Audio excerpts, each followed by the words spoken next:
Hi, welcome back guys. This is your friend, the Broccoli Fanfics. Back with amazing fanfiction. This is the series of What If Deku Had Hypertech Gaming Quirk. Now before starting, please give this video a like and subscribe to the channel if you want more videos like this. Now let's get into the fanfic. Izuku Midoriya sat in his room feeling somber as he browsed the hero forums, scouring for any rumors or information to add to his ever-growing list of hero notes. Though his pen, which once felt lighter than a feather, had begun to feel like lead ever since that day. It was a day like any other, from the jeers of classmates to Bakugo beating him up. Yet that day took its first step towards a long downward spiral when his teacher declared his intention of applying to UA, the #1 school in the country. From its engineering revolutionaries to some of the world's leading entrepreneurs, and most prominent of all was its hero course. Entering UA only happens twice for most people, once in high school and a second for university, if they can even manage to snag an application to the university courses run by the institution. His prized notebook he had been working on was scorched and thrown out a window as Bakugo uttered those idiotic words. "Maybe you should take a swan dive and pray for a quirk in your next life, Deku," was what he had shouted at him in the classroom. The teacher had only bothered to glance up before dismissing it once he realized it was Izuku being targeted. It lit a fire of spite in his heart. He would prove to him that he was going to be a hero no matter what. Until he walked under that overpass, mumbling his hopes for the future, he was caught off guard by a large mound of sentient sludge that tackled him and begun trying to breach any orifice on Izuku while telling him how he would a nice akin suit. Only for him to be narrowly saved by All Might. All Might had been the top hero for practically decades at this point. Everyone looked up to him and knew his iconic catchphrase, "I am here," who preached in every interview that what mattered most to becoming a hero was not a quirk but the determination and effort to become a hero. Yet as he grabbed onto the leg of his hero and faced him with his question on that rooftop, all he was left with was broken dreams. Realistic, Izuku knew what he meant, but it was unfair. There were heroes like Snipe, Lady Nagant, Eraserhead, and hell, even Night Eye when it came to his active duty work essentially could all be replicated using weapons or simply fought quirkless. Lady Nagant had a rifle for an arm and that was it. It was all up to her skill whether she landed her shots or not. Though he knew he was not hero material. His body held little muscle he built from his meager attempts at training, but any definition to his body would leave him beaten by Bakugo, ruining his hard work as he spent time recovering. So he instead focused on his wits so he could use his plan to get in through the sports festival as his attempt. But he just did not feel motivated anymore to become a hero. Even when his body moved on its own to save Bakugo from that sludge monster he let fall out of All Might's pocket. In the end the heroes berated him and it finally ripped out anything it had left, so he ran home not wanting to be reminded of his failures anymore. It had been 3 weeks since he had withdrawn his application from UA, which thankfully meant Bakugo left him alone so he could focus on his own training to be a hero. Spent more time cooped up in his room than chasing heroes, and found he had a knack for something he never tried before: video games. Being the protagonist in his own story, relying on his choices and skills to become the best in RPGs, and working with others in FPS games felt just as fun. No one would curse him for being quirkless. They would yell slurs, but it seemed they yelled those indiscriminately. So he indulged himself in all sorts of video games, finding he had a couple favorites at the moment. Resident Villain and Hero Strike, each having their own charm as games, and he loved watching gameplay to analyze himself.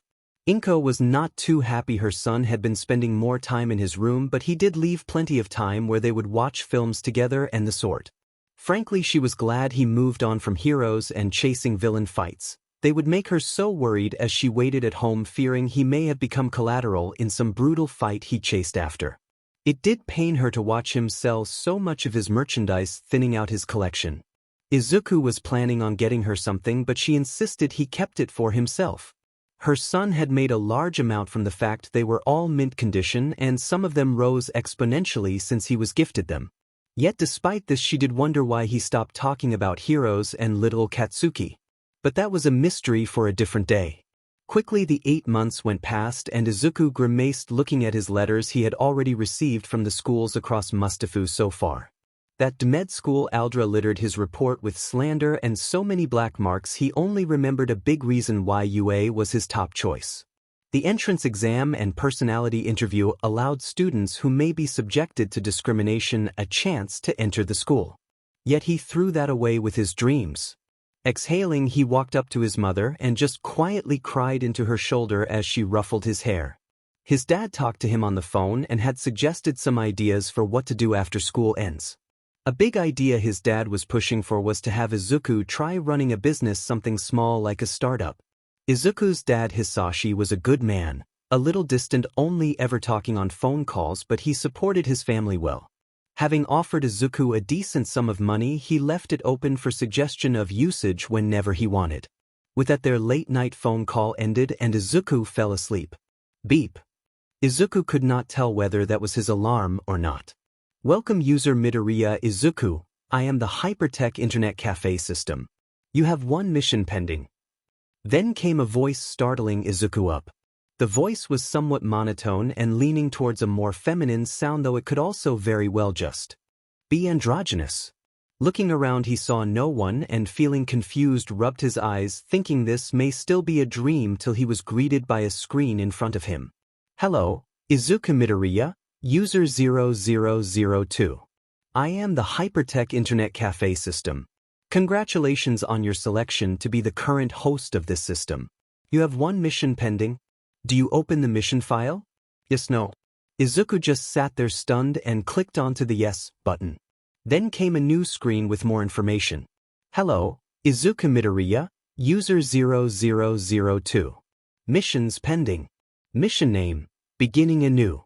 Time remaining for completion, 6 days 23 hours. Description, you are the new host of this system. With that comes the need for a few required facilities to ensure that the system can be utilized properly. Criteria, obtain a building with functioning electricity and water. To convert into a cafe. Rewards, 3x Hypertech certified immersion rigs. Access to Resident Evil 1, Hypertech Edition. Access to user functionality privileges, Tier 1. Renovation of facility within Tier 1 options. Penalty for the denial or failure of the mission, removal of memory of system. Accept or deny. Izuku looked at it and read the penalty. If this was a dream or not, it seemed he really had nothing to lose, so he clicked accept. Izuku looked at the timer and then realized this was real. But then what was Hypertech and Resident Evil? The latter sounded a lot like the game Resident Villain, but was it some kind of upgrade to it? His head was flooded by more questions like, was this his quirk? And more. Yet it now seemed he had a goal to set up a gaming cafe, judging by the fact it offered a game with the cafe. His dad did suggest it as an idea, and to be honest, running a cafe where he can play games with others seemed nice. So he got out of bed and cleaned himself up and checked his phone. Selling his merch had given him quite the ample fund, excluding what his dad also offered.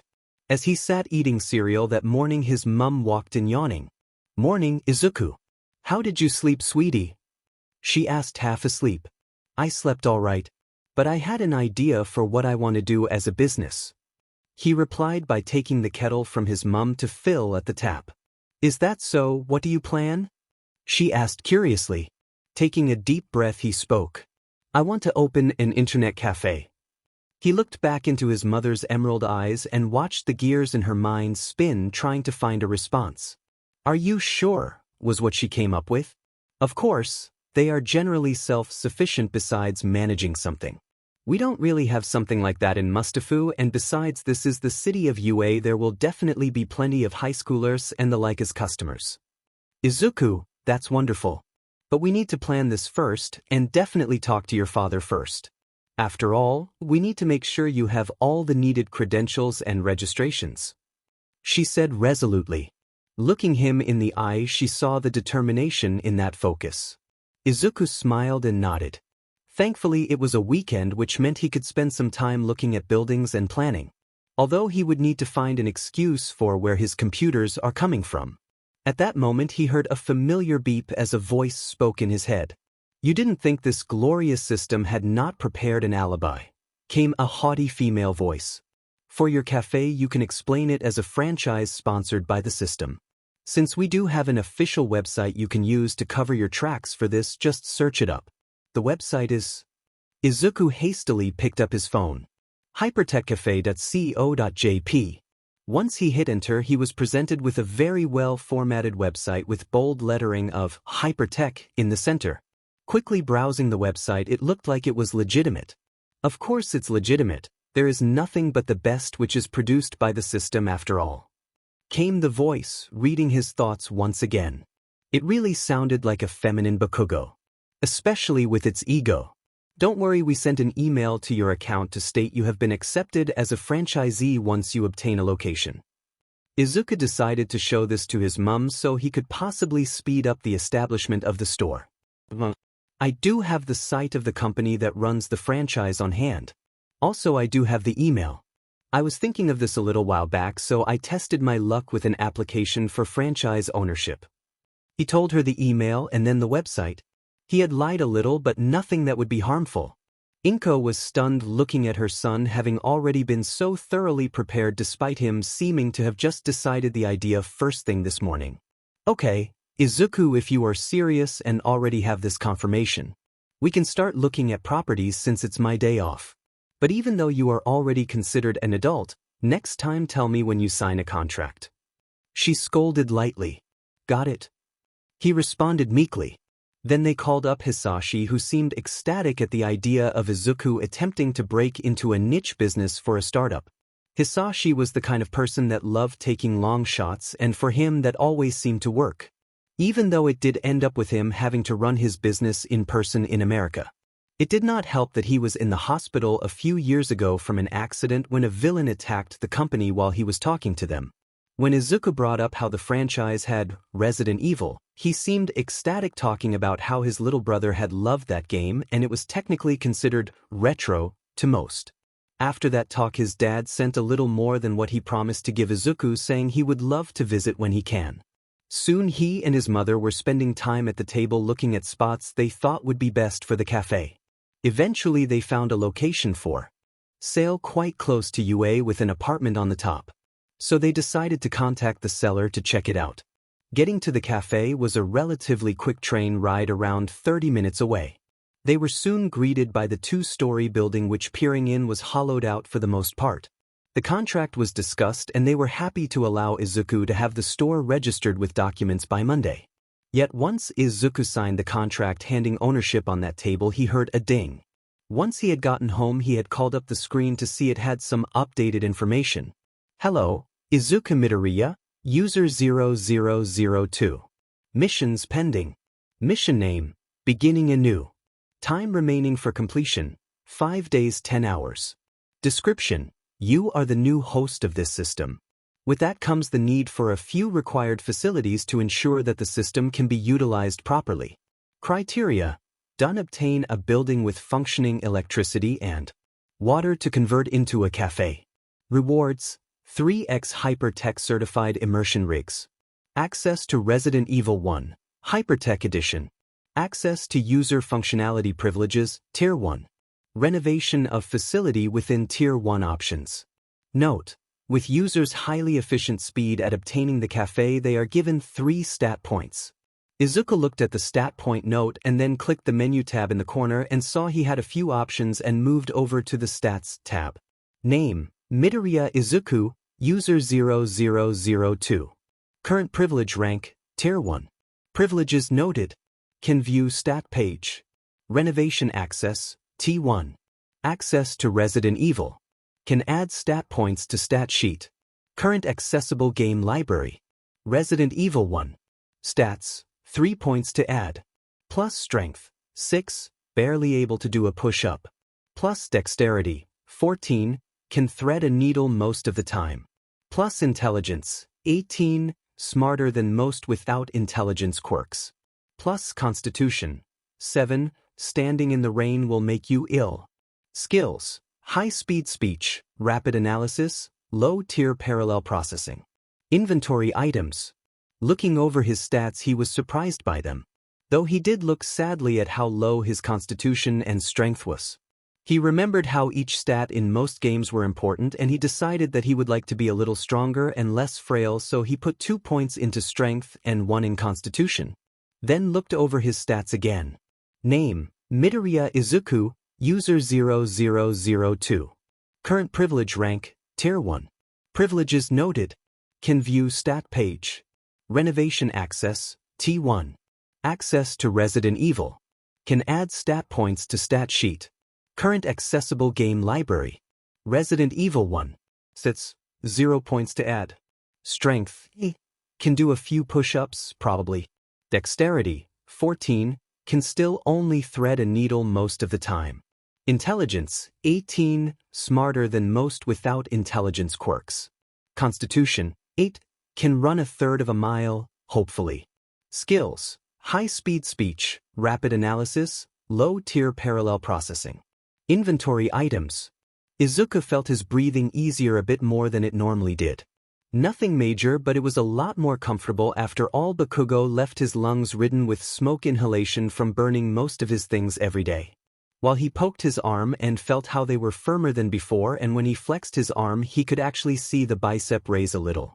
His eyes lit up at the potential of this, his quirk. This system could make him stronger. User, can you please check the new mission logs? The system asked. Okay, also system? Yes. Are you a girl? It paused for a while. I think so? I never really thought about it. But yes, this glorious system will declare themselves as a woman. Yep, definitely a girl. Bakugo. Izuku thought. Noted. Then Izuku went to open the mission interface. Hello, Izuku Midoriya, user 0002. Missions pending. Mission name, opening week. Time remaining for completion, 7 days 5 hours. Description, you now have a store which the system will be renovating tonight. Open the store within a week and ready for business. Criteria, 01 obtain 1 paying customer.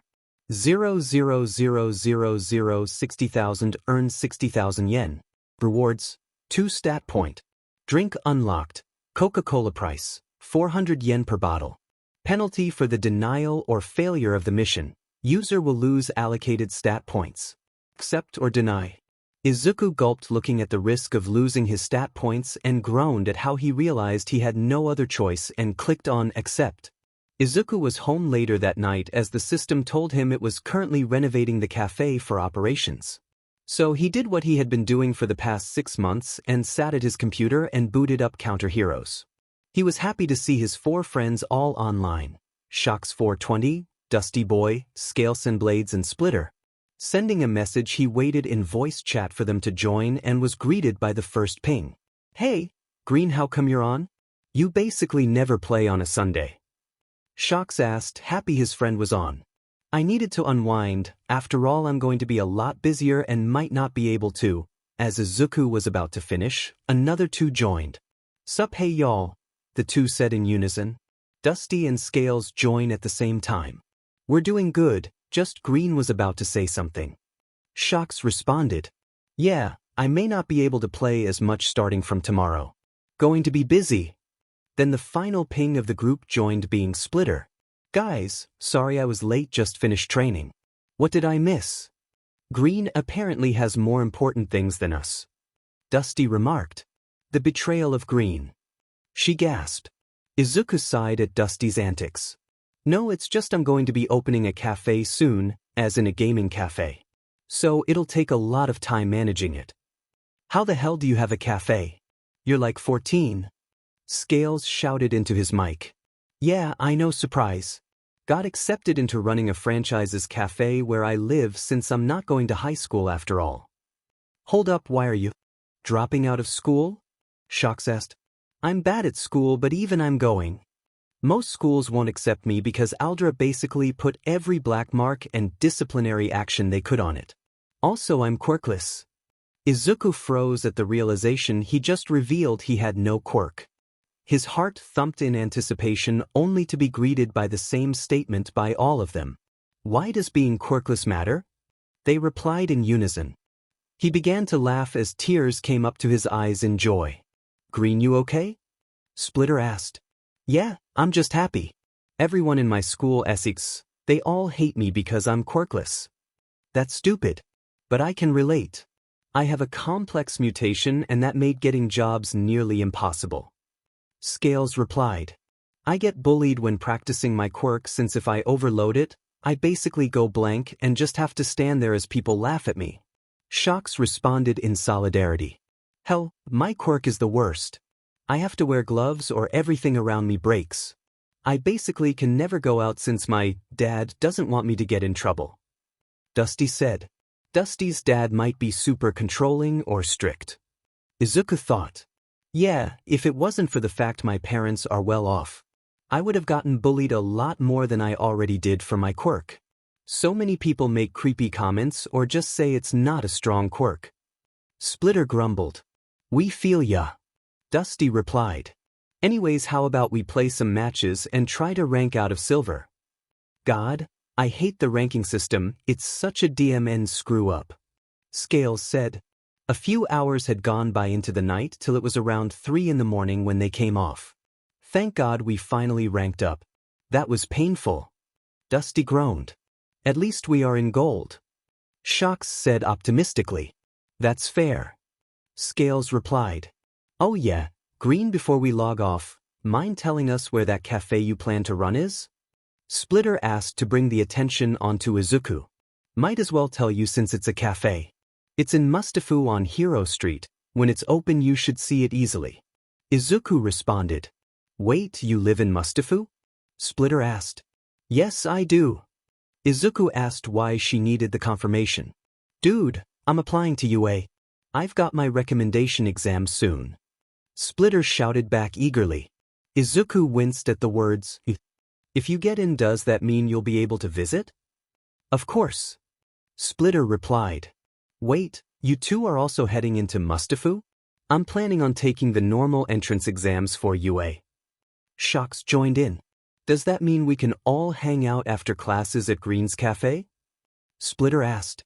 I guess so. Izuku replied. Then, you two are off to be heroes. Make sure you save people like us, unlike all those other fakes.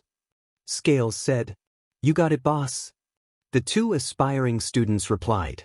I ain't happy you guys are aiming to become heroes, but I won't stop you. Dusty said. Make sure you guys can fight villains and not just run from them. But if that's it, I'm going to head to bed. With that, everyone logged off and Izuku fell asleep wondering why Scales and Dusty seemed to not really like heroes. A beeping noise rang and he groggily turned to see a blue screen shaped like an alarm clock blaring 6 o'clock. He got up and looked straight and was greeted by a new screen accompanied by the system. Hello, Izuku Midoriya. User 0002.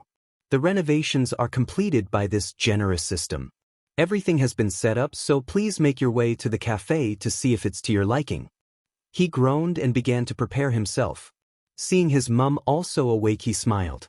Morning, Mum, he said, yawning a little. Izuku, I need to mention this, but you don't have school this week. Something to do with a villain attack on the school.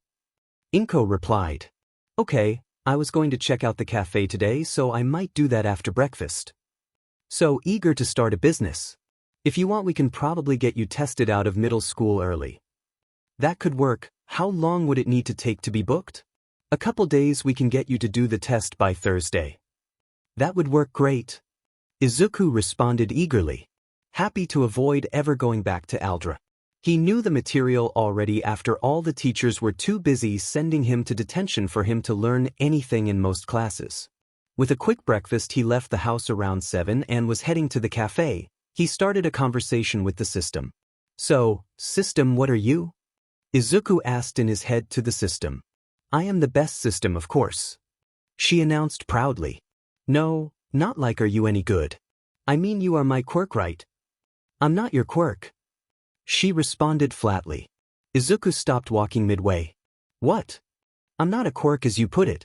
A genetic mutation in which expresses itself in a large variety of traits generally confirmed by an emission of quirk factor radiation. I am the system, a general help tool created by its parent branch, the Black Tech Internet Cafe system. Wait, what is quirk factor radiation and the Black Tech system? Izuku asked, even more confused. Quirk factor radiation, or QFR, is a passive energy emitted from people with quirks. It meshes with the environment and is what allows you to use quirks without them hindering your biology. While Black Tech System is what created me after testing and seeing success in its user's world. Rather than processing crystals, I simply process passive radiation in small doses to refine into energy. So, I have no QFR and you are actually a system in a system. Izuku summarized. Pretty much. She responded apathetically. Izuku continued his walk to the cafe, a little dazed at the information he heard. There is more than one world. Quirks work through radiation they emit, and his system was a second generation of a previous one. He decided to shelf that to the side of his mind for later. As he finally approached his cafe, greeted by sleek glass doors and a large sign that said Origin Gaming Cafe on the front. Walking in, he felt the blast of warm air from the air conditioning, a welcomed feel from the cold December air. Greeting him was a reception area with a screen behind it and computer up front. While he peered in, the back wall was lined by 3 identical setups, each with a desk, computer, peripherals, and what looked to be a VR headset at one side. Inspecting the reception area, he saw a board listed with a set of rules on the front of it reading: Opening times. Mon, 8 a.m. to 10 p.m. Tuesday, 8 a.m. to 10 p.m. Wed, 8 a.m. to 10 p.m. Thursday, 8 a.m. to 10 p.m. Friday, 8 a.m. to 12 a.m. Sat, 8 a.m. to 12 a.m. Sun, 8 a.m. to 12 a.m. Rules of Origin Internet Cafe. If you want to play, then play. Troublemakers will be dealt with accordingly. Pay up front, and if you cannot pay, then leave. Prices listed are non-negotiable. Signing up for a card allows you to keep track of unused time, and replacements will cost you. Maximum of 6 hours of game time a day. Prices of Origin Internet Cafe. Membership cards, hour allowance per month included. Iron, 0 hours. Free for signing up, 750 yen to replace. Bronze, 10 hours, 7,250 yen per month, 1,000 yen to replace. Silver, 25 hours, 17,500 yen per month, 1,500 yen to replace. Gold, 40 hours, 27,500 yen per month, 3,000 yen to replace. First hour activation, 500 yen for non-members and 250 yen for members. Hourly rate for usage, outside of member allowance, 750 yen. Game activation costs. Resident Evil 1, 1250 yen. Food and beverages. Those opening times will be the end of him. But the system seemed to have thought of everything but snacks. You will unlock snacks later, just make sure you actually are earning money first. The system remarked at his thoughts. Guess I better set myself up for opening today. He said to no one but himself. Hopefully he got some customers. Izuku sat at the reception desk as the clock ticked past 10 in the morning. Realistically, he should have expected most people would not be playing till after 3 or 4 when school ended. Yet the system insisted 8 in the morning was the optimal start time. Deciding to alleviate some of his own boredom, he sat at one of the rings. System, do I have to pay to use the system? Izuku asked. Do you want to? It bit back a little snarky. I'm taking that as free. Izuku huffed. With that, he sat in the comfortable chair, reclining it a little and sitting in. Then he went to the headset at the side of the desk and put it on.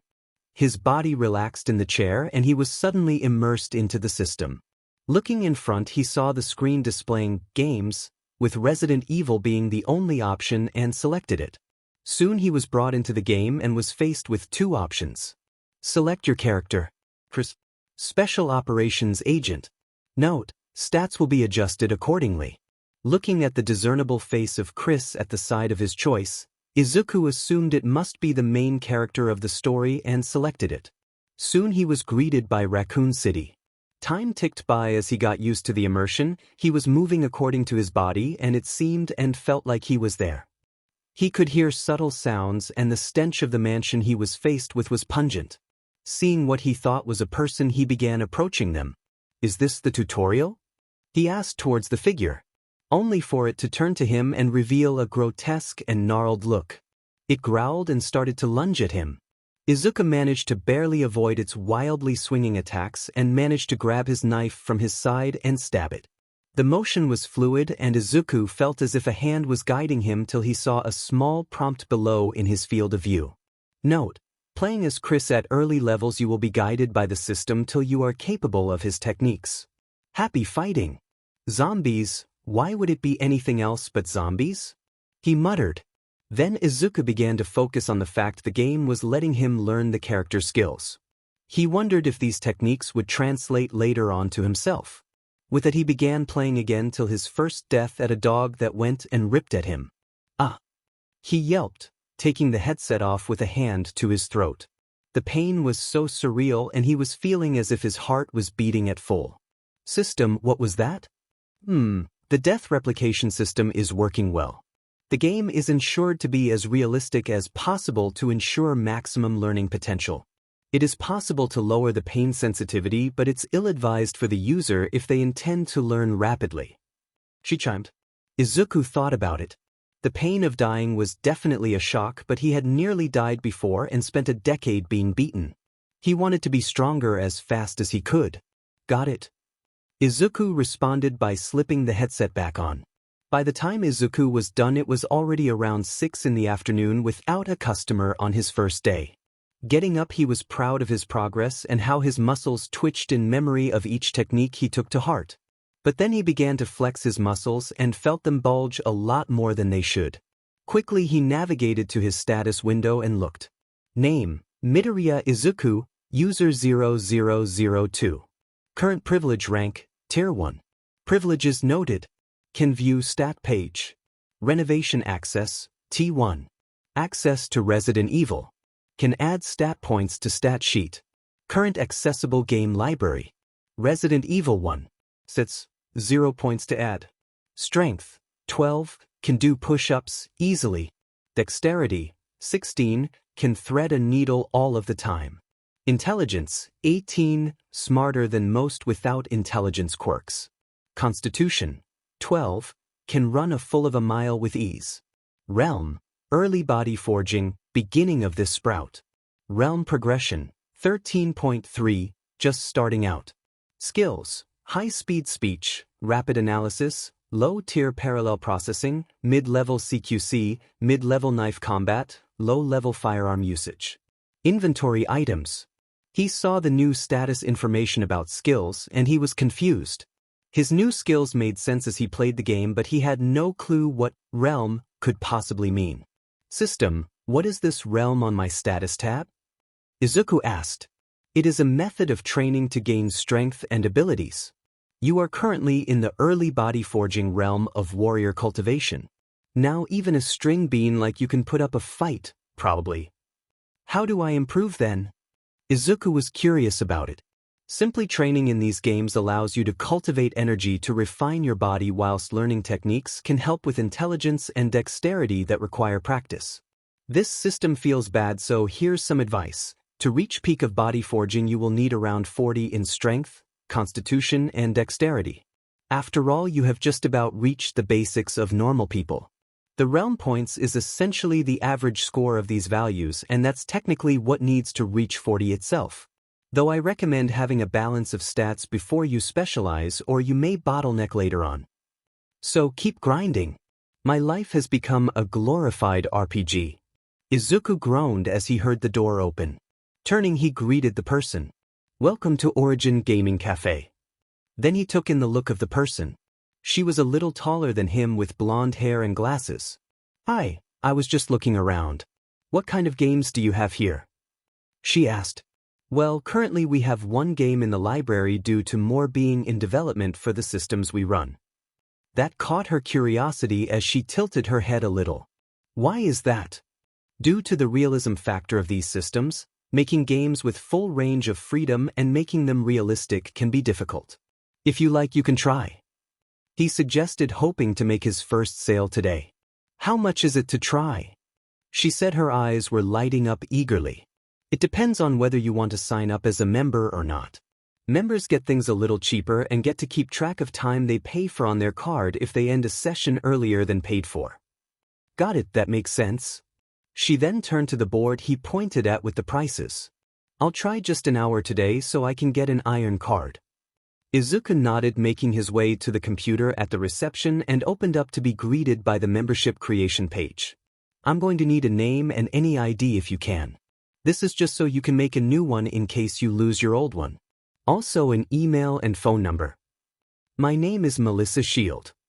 She said she followed up with her information and an ID she had. Izuku's face remained stoic as his brain began to go blank for the sheer shock. Shield, like David Shield, the creator of All Might's costumes? No, that can't be. It has to be a coincidence. You aren't related to David Shield, are you? He joked, handing her the membership card. The card was a sleek black with a gray triangle in one corner. The system told him to just input the card in the device besides the computer to upgrade or downgrade the cards whenever. She looked a little surprised. How did you know? You do have the same last name after all. He responded. This caught her a little off guard. That didn't make sense. Also, how much for an hour of Resident Evil then? For the first hour, 2,250 yen. You can continue to pay more hours by coming up to the reception and asking me to add them on. Though if you do plan on playing a lot, an upgraded membership gets you a set amount of hours at a discounted price. He said, handing her the card device. If I like it, I'll definitely take a look.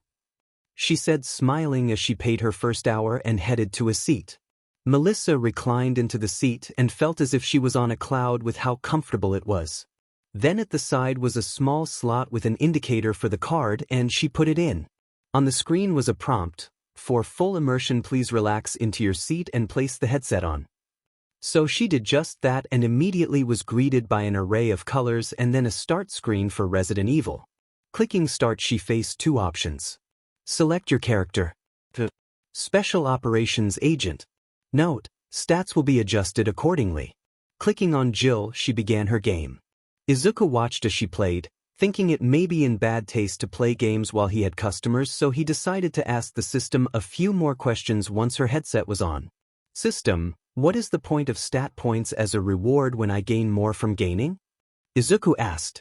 Well, you are only gaining a rapid amount since you are building your earliest foundations. Think of it like newbie gains in the gym where you gain the most early on.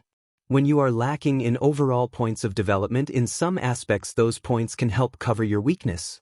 Also, I shouldn't mention this, but loose stat points can be turned into currency for you to spend. It's why I'll offer a few every now and then. That makes sense, thanks for answering the questions. Anytime, I's a user. She quickly corrected herself. Thankfully, Izuku did not hear that slip up, already mumbling. Izuku was thinking about whether he would want to develop faster or save them for later. But he should worry about that later, so he had opened up his mission tab to check his current one. Hello, Izuku Midoriya, user 0002. Missions pending. Mission name, opening week. Time remaining for completion, 6 days 6 hours. Description, you now have a store which the system will be renovating tonight. Open the store within a week and ready for business. Criteria, 1 obtain 1 paying customer. 22 50 60,000 earns 60,000 yen. Rewards, 2 stat point. Drink unlocked, Coca-Cola price, 400 yen per bottle. Penalty for the denial or failure of the mission, user will lose allocated stat points.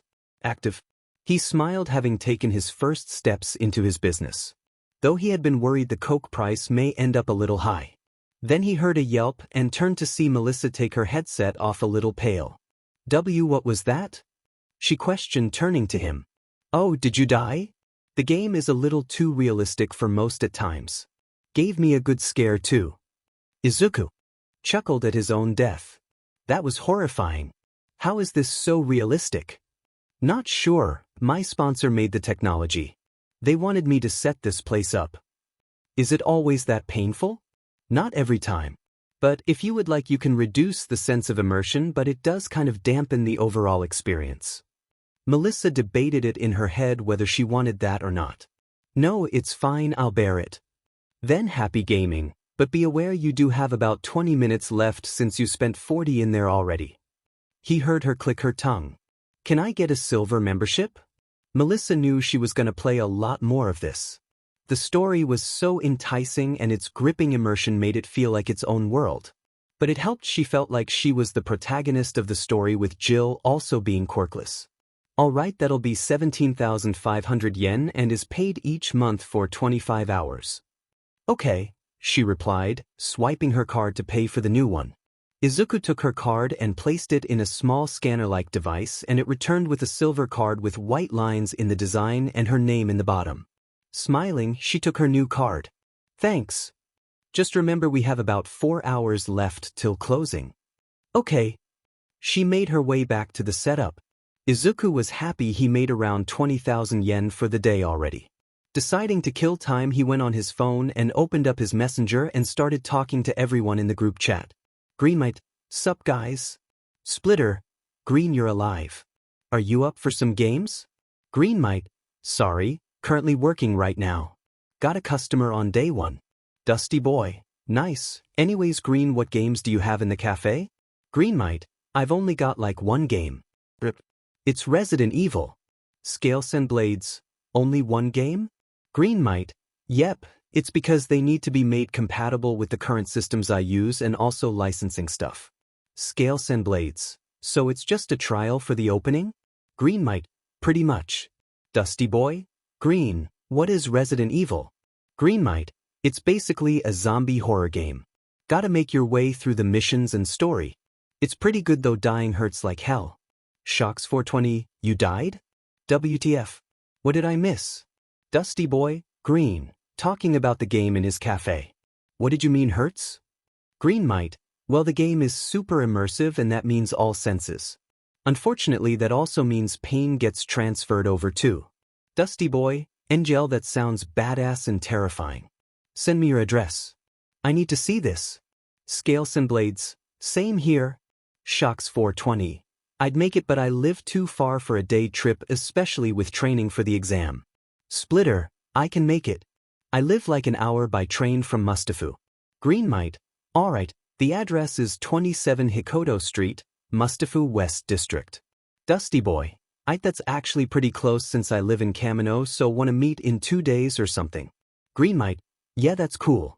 At Scales and Blades and at Splitter, what about you guys? Splitter, I can make it, I'll just ask my tutors if I can have the day off since I'm already ahead in my classes. Scales and Blades, tutors? Diamen, that's rich people stuff. Anyways, I can make the Wednesday. Greenmite, nice, see you guys then. With that he decided to hop on his computer at the reception, which unfortunately did not have a headset, and started working on his latest hero analysis. He started getting back into them since he actually loved doing them. It was just a painful reminder of that day. Browsing hero forums and the sort, he saw a video of Eraserhead and began diving into it. But as he worked he slowly realized he was seeing every subtle movement and detail, recognizing them as the same fighting style as Chris when he got in close while at range using his scarf. Though Izuku began picking up his hair, it was acting as a tell for his quirk, and it started to irritate him that the man had not decided to tie it. As he sunk into his work and notes, he realized it was already 10 and he needed to close up. Just as he looked up he saw Melissa take her headset off. It's closing time. Izuku said. Well that's fair. I need to call my uncle to pick me up. Is it alright if I stay inside while I wait? Melissa asked. That's alright. With that she had gone and made a quick call to her uncle and sat in the lounge area by the reception. Izuku himself got up and stretched as he went around, just tidying the area little by little. I know it's a little late, but what's your name? Melissa asked as he just began sweeping. He looked at her like a deer frozen in headlights. Oh my god, I never told you. The name is Izuku Midoriya. Nice to meet you Izuku, she said with a smile. Nice to meet you too, he said shyly, placing a hand to the back of his head. So how come you running a cafe? You look about the same age as me. It's a circumstance thing. I needed to do something after middle school and I made sure to get tested out this week. My sponsor offered me this as an opportunity and I took it. So it's not your dream to run a cafe? No, to be honest I wanted to be a hero. Izuku sighed a little solemnly. How come? Melissa asked curiously. I'm quirkless, he revealed, wincing at the possibility of disgust from her. Told I couldn't be a hero and that it was unrealistic. I get that. Izuku looked at her curiously. I'm a late bloomer myself. I only realized I had a quirk when my uncle mentioned it may be similar to his own. Really, that's kind of wild, never heard of a late bloomer in their teens. Yep, the doctors were surprised to hear there's a good chance I'm a late bloomer too. Anyways, who said you couldn't be a hero, or is that me prying too much? Nah, I've made peace with it. It was L-. As he was about to finish his sentence, Melissa's phone rang. So sorry, Izuku. That's fine. She picked up the phone and began to talk to the person over the phone. It seems my uncle is outside. Got it, hope you get home safe. He said with a smile that Melissa felt briefly blinding her. As she headed out, he went to lock the door and saw what seemed to be a very familiar, emaciated man in the front seat. All Might, he thought. Nope, probably a coincidence. Quickly dismissing the thought, he quickly messaged his mother he may be late due to closing a little late on the first day and checking the upstairs apartment. Heading upstairs after Melissa left, he was greeted by a very modern kitchen and dining area. The entire place felt incredibly sleek and cozy at the same time.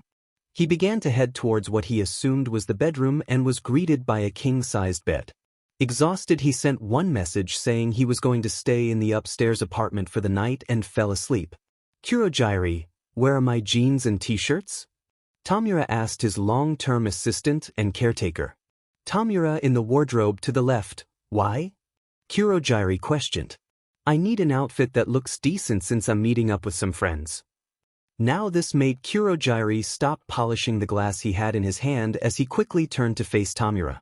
You are meeting up with friends? He said, baffled. Clicking his tongue, annoyed. Tamura replied, no need to sound surprised. But I've got some friends to meet up with this Wednesday. Where are you meeting? Kurogiri pressed further.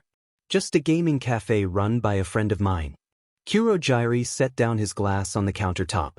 We are getting you an outfit sorted now. With that, Tamura was then subjected to an hour and a half of Kurogiri having him trying numerous different outfits till he found one that looked nice. A set of gray jeans with a black turtleneck to hide his scratch marks and a red hoodie to match his red high tops. From out of nowhere, Kurogiri provided him with leather gloves that had been made to cover 2 fingers to avoid him disintegrating. The misty man wiped a non-existent tear from his eyes at the outfit he managed to concoct from Tamura's lack of selection. Realizing how monumental this was, he decided to inform the master. Tamura, I'm going to speak with the master now, but could you quickly tell me where the cafe is? Alright, it's on Hero Street in Mustafu. Thank you. Now make sure not to ruin that outfit or you will have to wear one of Master's ironic shirts as punishment. Kurogiri shuddered at the memory of Master's shirts with statements like pants, running clothes, and villain outfit. Stepping through a portal, he was greeted by a well-lit room where his master sat working on documents and the sort to manage his companies out of Japan. He turned to greet Kurogiri as he entered. Kurogiri, what brings you here today? The master said. I'm here to inform you it seems young Tamura is going out on an excursion to meet his friends on the upcoming Wednesday. It seems that he's slowly building some social skills. That's wonderful news. Better late than never, but pray tell where he plans to go. It seems like a gaming cafe in Mustafu. The one on Hero Street? The master asked. That is the exact one. Is there an issue with the venue? No, it's fine. Just make sure he gets there safely and does not use his quirk in the venue whatsoever. We cannot have him risk being found too soon. Understood. With that, Kurogiri headed back out to the bar. All for one smiled at the thought.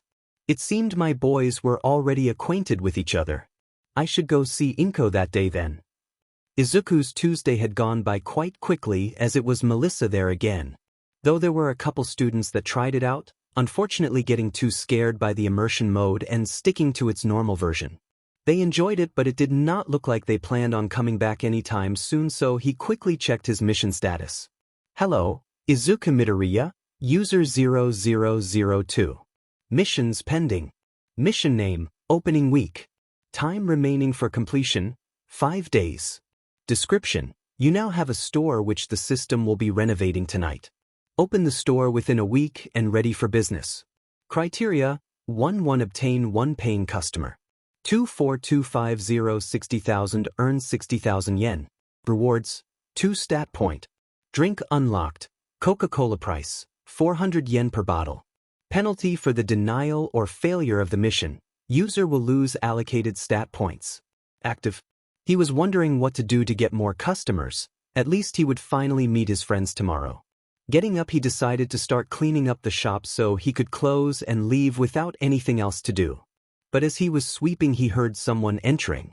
As he turned around, he saw his mother smiling. "Mom," he said, going to hug her. "Why can't I visit my own son while he's working?" She fake pouted at him. He chuckled. "No, it's fine. I was cleaning up since we close in an hour or so. Melissa left earlier." Inko's eyes narrowed slyly. "Izuku, who's Melissa?" She had a grin on her face.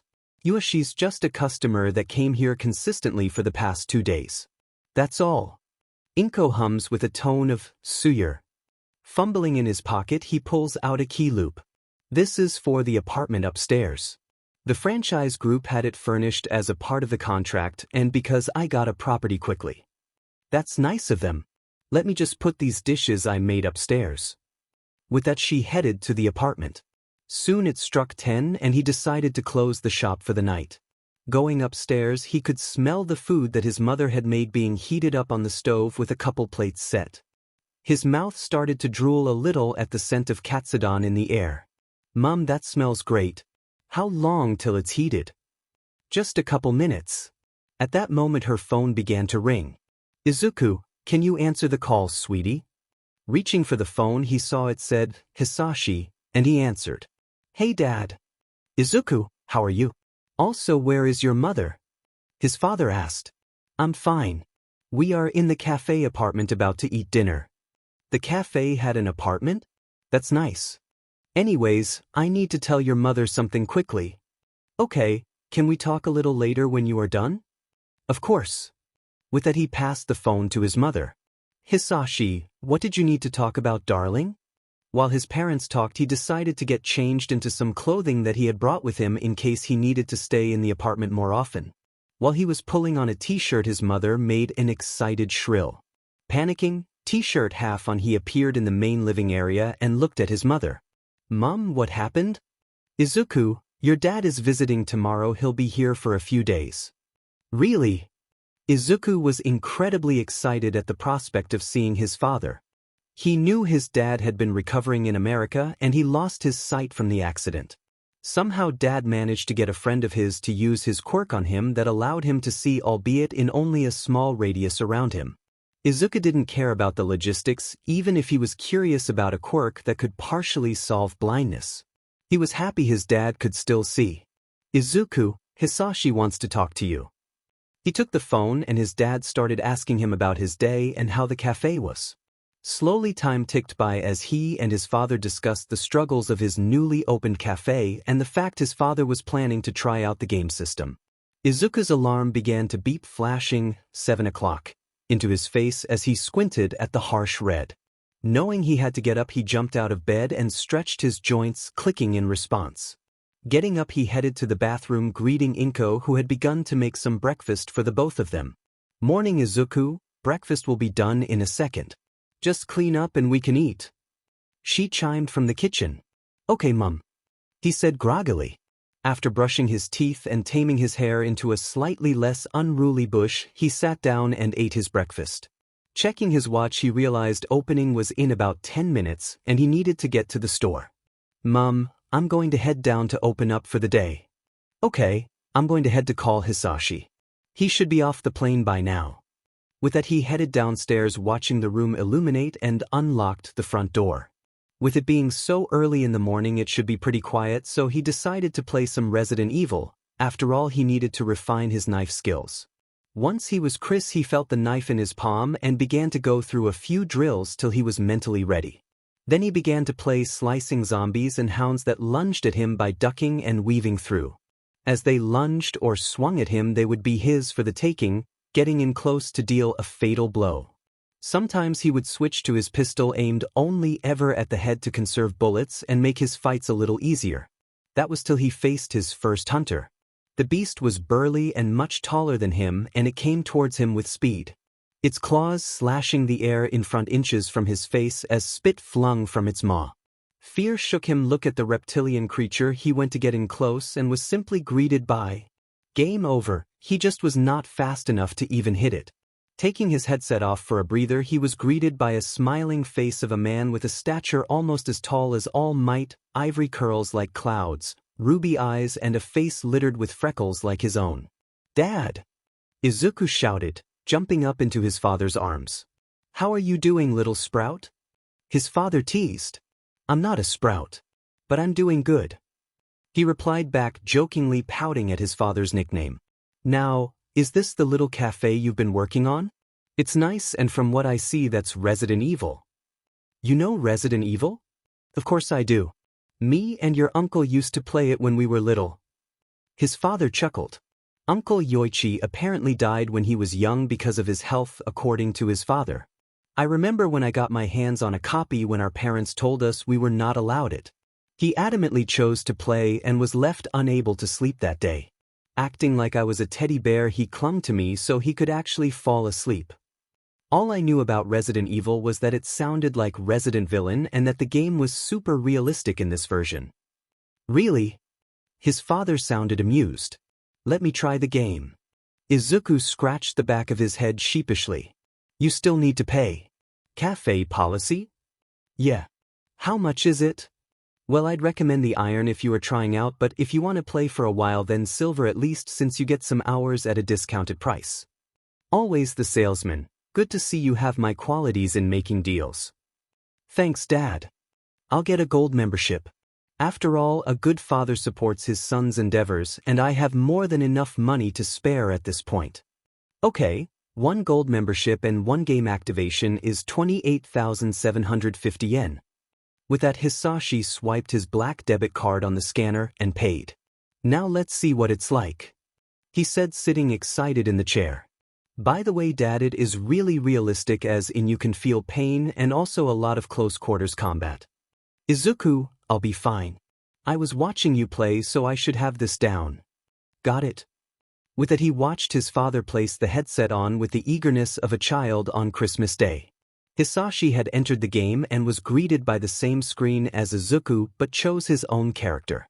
The character was a mirror of himself in reality, but with tactical gear and a knife in his hand alongside a pistol in a holster. To say his father was good at the game would be a gross understatement.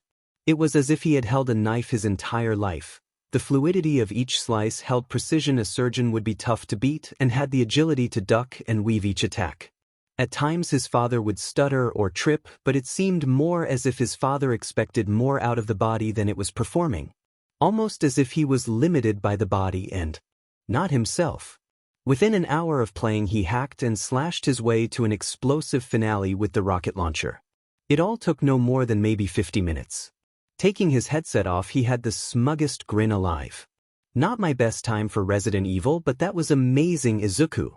It felt real and my senses tingled at the sensation of the environment. You really are lucky to have scored this." "Dad, how?" "Son, did you forget your old man is a certified professional in CQC? I trained in it to better analyze fighting skills to apply them to my analysis works. Also, I've played the game before. It's good to see it ironed out the bugs and kept itself true to the original. I wish your uncle could see this." "Hisashi," came a voice from the back near the stairs to the upper floor. "Sweetie, I'm here." "Surprise." He waved his hands at the end. "I got a little excited trying out the game. I missed seeing you so much." Inko cried, tackling her husband, who fortunately braced himself for it. "Now, my dear, how about we go out on a date today? We can go shopping for some clothes for my stay and then grab lunch. Maybe a movie and then some more shopping along with finally grabbing dinner." "That would be lovely. Let's head to the apartment so I can grab something nicer to wear." "Darling, you would look wonderful in anything you wear." "Oh shush. I'm not as great as I used to be." Izuku slowly began slinking back to his desk while they flirted.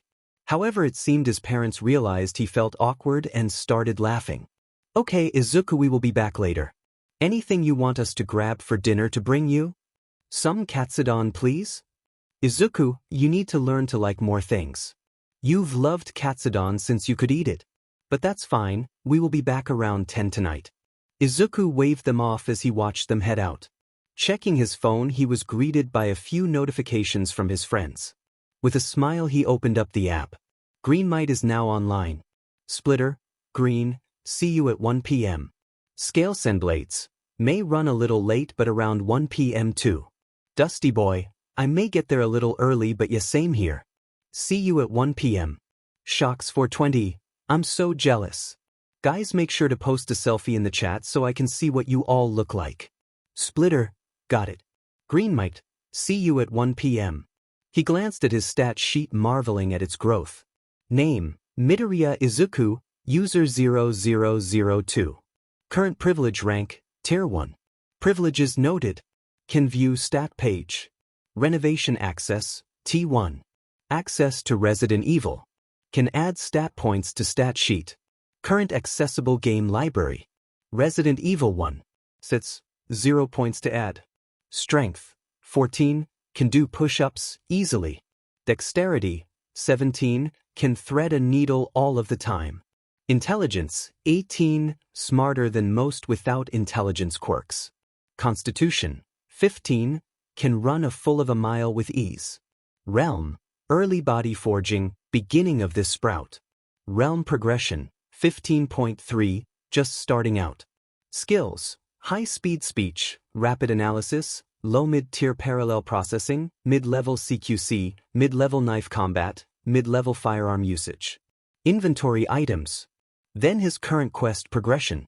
Hello, Izuku Midoriya, user 0002. Missions pending. Mission name, opening week. Time remaining for completion, 5 days. Description. You now have a store which the system will be renovating tonight. Open the store within a week and ready for business. Criteria, 1 obtain 1 paying customer. 53,000 60,000 earns 60,000 yen. Rewards, 2 stat point. Drink unlocked. Coca-Cola price, 400 yen per bottle. Penalty for the denial or failure of the mission. User will lose allocated stat points. Active. Grinning, he was so close to unlocking his first drink. After all, killing zombies and dying is thirsty work.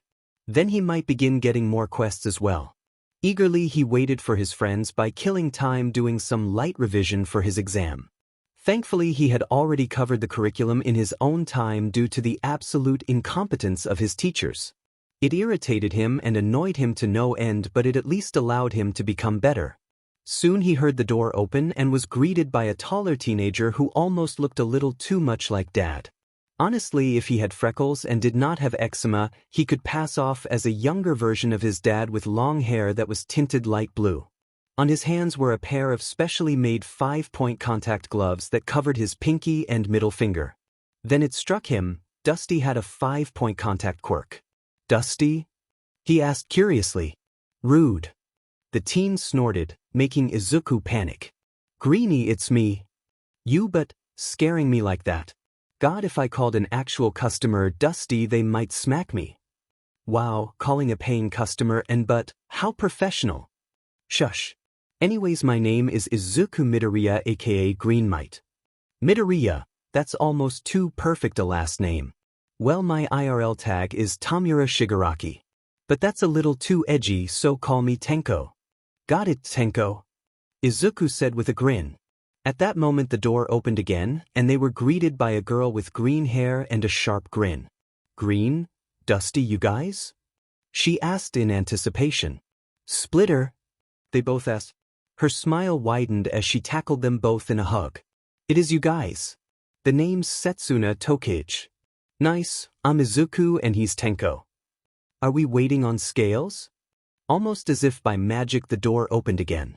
Greeting them was a lizard with purple hair tied into a ponytail wearing jeans and an edge-shot t-shirt. You guys who I think you are? Yep, Dusty is Tenko, Greenie is Izuku and I'm Splitter aka Setsuna. She finished by pointing at herself. Well, the name's Shuichi Iguchi, but I do go by the nickname Spinner. With that they began to talk for a little while getting to know how old everyone was and what they did. Tenko was under an apprenticeship with his dad, and Iguchi was a medical student having been taking a break after getting his medical degree and looking for a job, which was quite difficult for him as a complex mutant. Setsuna was a middle schooler like Izuku about to go into her recommendation exam, having been recommended by her uncle Iko, who she liked to hide his identity because he was fond of his private life staying private. She was staying with him as she prepared for the recommendation exam in a couple weeks. "So, Izuku, can we try out the games then?" Setsuna asked. "Yeah, we currently have one game available. It's a single-player game called Resident Evil. The first hour is 2,250 yen if you choose to get a membership. I'll probably just get an iron membership and an hour." Iguchi replied, heading to the counter to pay. "Same here," Setsuna responded. "I'm going to get a silver membership. If this is any good as the original, I'll probably be here for a while." Tenko remarked. "You played the original?" Izuku asked. "Yeah, only a little though. The game scared me as a kid and I accidentally destroyed a controller, and Dad suggested I play when I'm a little older. Mainly because the controllers are super rare." "That's fair. Did you not have gloves back then?" "I did, but if I got scared enough my quirk could trigger through gloves. It's a stress factor thing because of how I developed my quirk before my dad found me." "Found you? I'm adopted." "Cool." With that they ended the conversation, and the three, having paid, all sat at their respective booths and put on the headset. As they loaded up the game and got comfortable, Izuku looked happily at his menu and saw his quest. "Hello, Izuku Midoriya, user 0002. Missions pending. Mission name, opening week. Time remaining for completion, 5 days. Description: you now have a store which the system will be renovating tonight.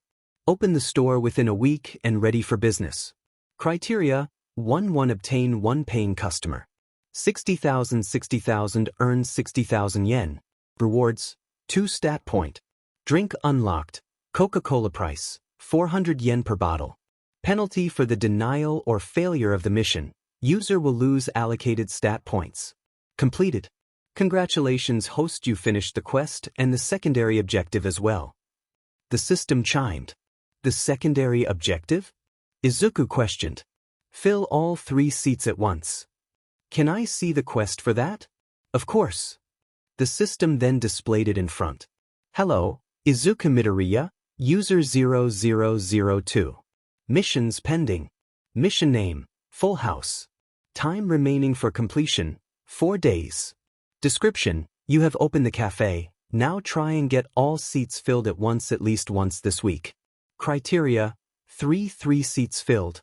Rewards: 2x Hypertech certified immersion rigs. Membership discounts, drink discounts. Game unlocked, Destiny 2, Hypertech edition.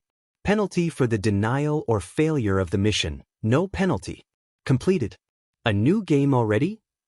Izuku asked. Of course, variety is needed to make the cafe enjoyable. This one you can play with friends as well. Izuku's eyes shone. That's so cool. Wait, how are we gonna sell the Coke? Simple, the cooler by the reception. People can pay at the till and take a bottle. It's also only 250 yen for members. Also, I updated the board. Aren't I great? She remarked. Ah! Screamed Setsuna, taking off her headset. Her face pale with shock, looking over at Izuku. The hell was that? I forgot to mention. The game is calibrated to be as realistic as possible. That includes dying. Though you did last quite a bit longer than I did, do you feel any different? She clenched her fists together and her eyes shone. I feel stronger. Bingo! Basically, in order to get that realistic feeling, it also stimulates the body and that leads to it getting stronger. Izuku, that is so overpowered, what the hell? It's how it is. Now you want to play or watch Spinner die? Sheet! Spinner shouted, taking his headset off. What the hell, man? Could you warn me? Surprise! He said snarkily. Spin, you feel any different? Setsuna asked. Spin? But wait. With that his eyes also shone. Dude, I feel stronger. Not a lot, but I can feel it. It's so cool. Izuku said it's how the game works to make you feel the realistic sensations. That is unnaturally overpowered. What the hell, but hey, I'm gonna get another hour and keep playing. With that, Spinner jumped back in. Tenko was still focused and Izuku was surprised he kept his focus even after dying. Whenever he started to focus, he went silent and all he thought about was winning. So Izuku chose not to disturb him. Everyone was focused on their own games and Izuku chose to try and fight the hunter like his dad had. Slowly sinking into the game for an hour. Until he was notified that Spinner wanted to talk to him. Taking his headset off, he looked at him. "Sup, Spinner, what's wrong? I'm going to head out since I need to get a train. But I want us all to take a selfie quickly." "Definitely." With that, Izuku got the others' attention and together took a selfie, posting it onto the group chat to Shock's envy. Izuku waved at his friends as they used their time allowances for the day and decided to head home, smiling at Setsuna promising to show up at least weekly once she was in UA and Tenko promising to visit as many times as he can. He had gotten hooked onto the game and said he felt like the benefit of leveling up IRL was too good to skip. Iguchi would try to visit monthly, but as a recent graduate struggling to find a job, it was difficult. Once the cafe reaches the total of 15 computers, the host will be permitted to hire a receptionist if they choose to do so. The system chimed, reading his mind. Izuku hummed in acknowledgement. He was worried, however, at the slow pace his cafe was growing at. Thankfully, adding the drinks he had unlocked would mean he could earn some more revenue as well as the larger seating availability he would get tomorrow with the new game release. Sitting at the desk, he started drawing in his notebook till he heard the door open again. A little while later, his lips curled into a small smile seeing Melissa here again. "Afternoon, Melissa, what do you plan on doing today?" She smiled back at him. "I'll just play Resident Evil again. I think I'll be able to pass where I'm stuck today." Looking at the sign, her eyes trailed to the bottom of it. "You've got drinks on sale now?" Izuku nodded in response. "We only have Coca-Cola available. For members it's 300 yen instead of the usual 400 yen. Do you want a bottle?" "Yep, I'll get that and my usual activation of Resident Evil on computer 1. She swiped her card onto the scanner and smiled, taking the bottle of Coke and sitting at her seat. Once she took a sip of the Coke, her eyes widened as she seemed to try and suppress a squeal of glee. Her head whipped around so fast Izuku was almost afraid it would fall off as she looked at him. "Izuku, what's in this Coke? It tastes amazing?" Izuku looked at her a little confused as he made his way to the mini fridge. "It should just be normal Coke, let me try a sip." Taking a bottle, he popped off the cap and took a sip. The bubbles of the cola tingled his tongue as he felt the sweet and tangy flavor of the lemon and sugar mix along with the other flavors. Whatever was in this made it taste divine, as the sensation of it made his body feel electrified. "System, what the hell is in this Coke? Is it actual Coke?" he questioned in his head. The system seemed to huff. This system would never resort to putting drags into their drinks for taste.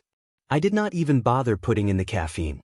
But no, the flavors you are tasting are all sourced from high-grade ingredients produced by the system. Honey from the hives of ether bees in the celestial realm and the spring waters of Cerelia.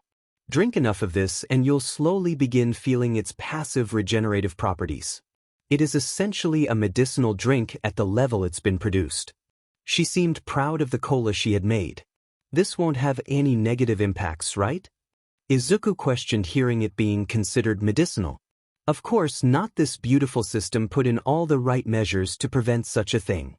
Izuku regained his focus from talking with the system in his head to be greeted by Melissa waving a hand in front of his face. "Midoriya, you awake?" she asked a little too close to his face. He yelped and bounced back. "Sorry, my sponsor has a telepathic quirk. When I started wondering about the Coke, it sent me a message about it. It does leave me zoned out." He quickly shot out the lie to cover the fact he was talking to the system. Melissa took a step back, no longer leaning over the counter near his face. "That makes sense. But what did they say about the Coke?" Izuku shrugged, not wanting to say the whimsical truth behind the drink. "It's simply my sponsor's company's personal cola brew. The ingredients are honestly a little excessively high quality, but they do love perfection." "That I do." The system chimed in his head. "Oh, that does explain how good it is. Well, I'm going to continue playing then." She slips on her headset and continues to play. occasionally sipping at her drink. While Izuku is there bored, he decides to kill some time till closing by playing as well. Eventually the time slips past the both of them as it's 10 o'clock at night when the system reminds Izuku he should close for the night. Taking his headset off, he sees Melissa just about taking her one off as she seems to be clenching her fist, almost surprised. It seems she's been leveling up and had only just realized it. He smiles as he waves her off only to collide into a mountain of a man at the door. Melissa looks up to see a man holding a little girl identical to him with white hair and red eyes, but while his hair is curly the little girl's is straight. She seemed scared of Melissa, who crashed into what she assumed to be her dad and held on to him tightly. "Sorry for bumping into you, miss." The man apologized. "It was my fault, I should be more careful." She then wondered why the man was entering the cafe with a child at closing time. "You do know it's about to close?"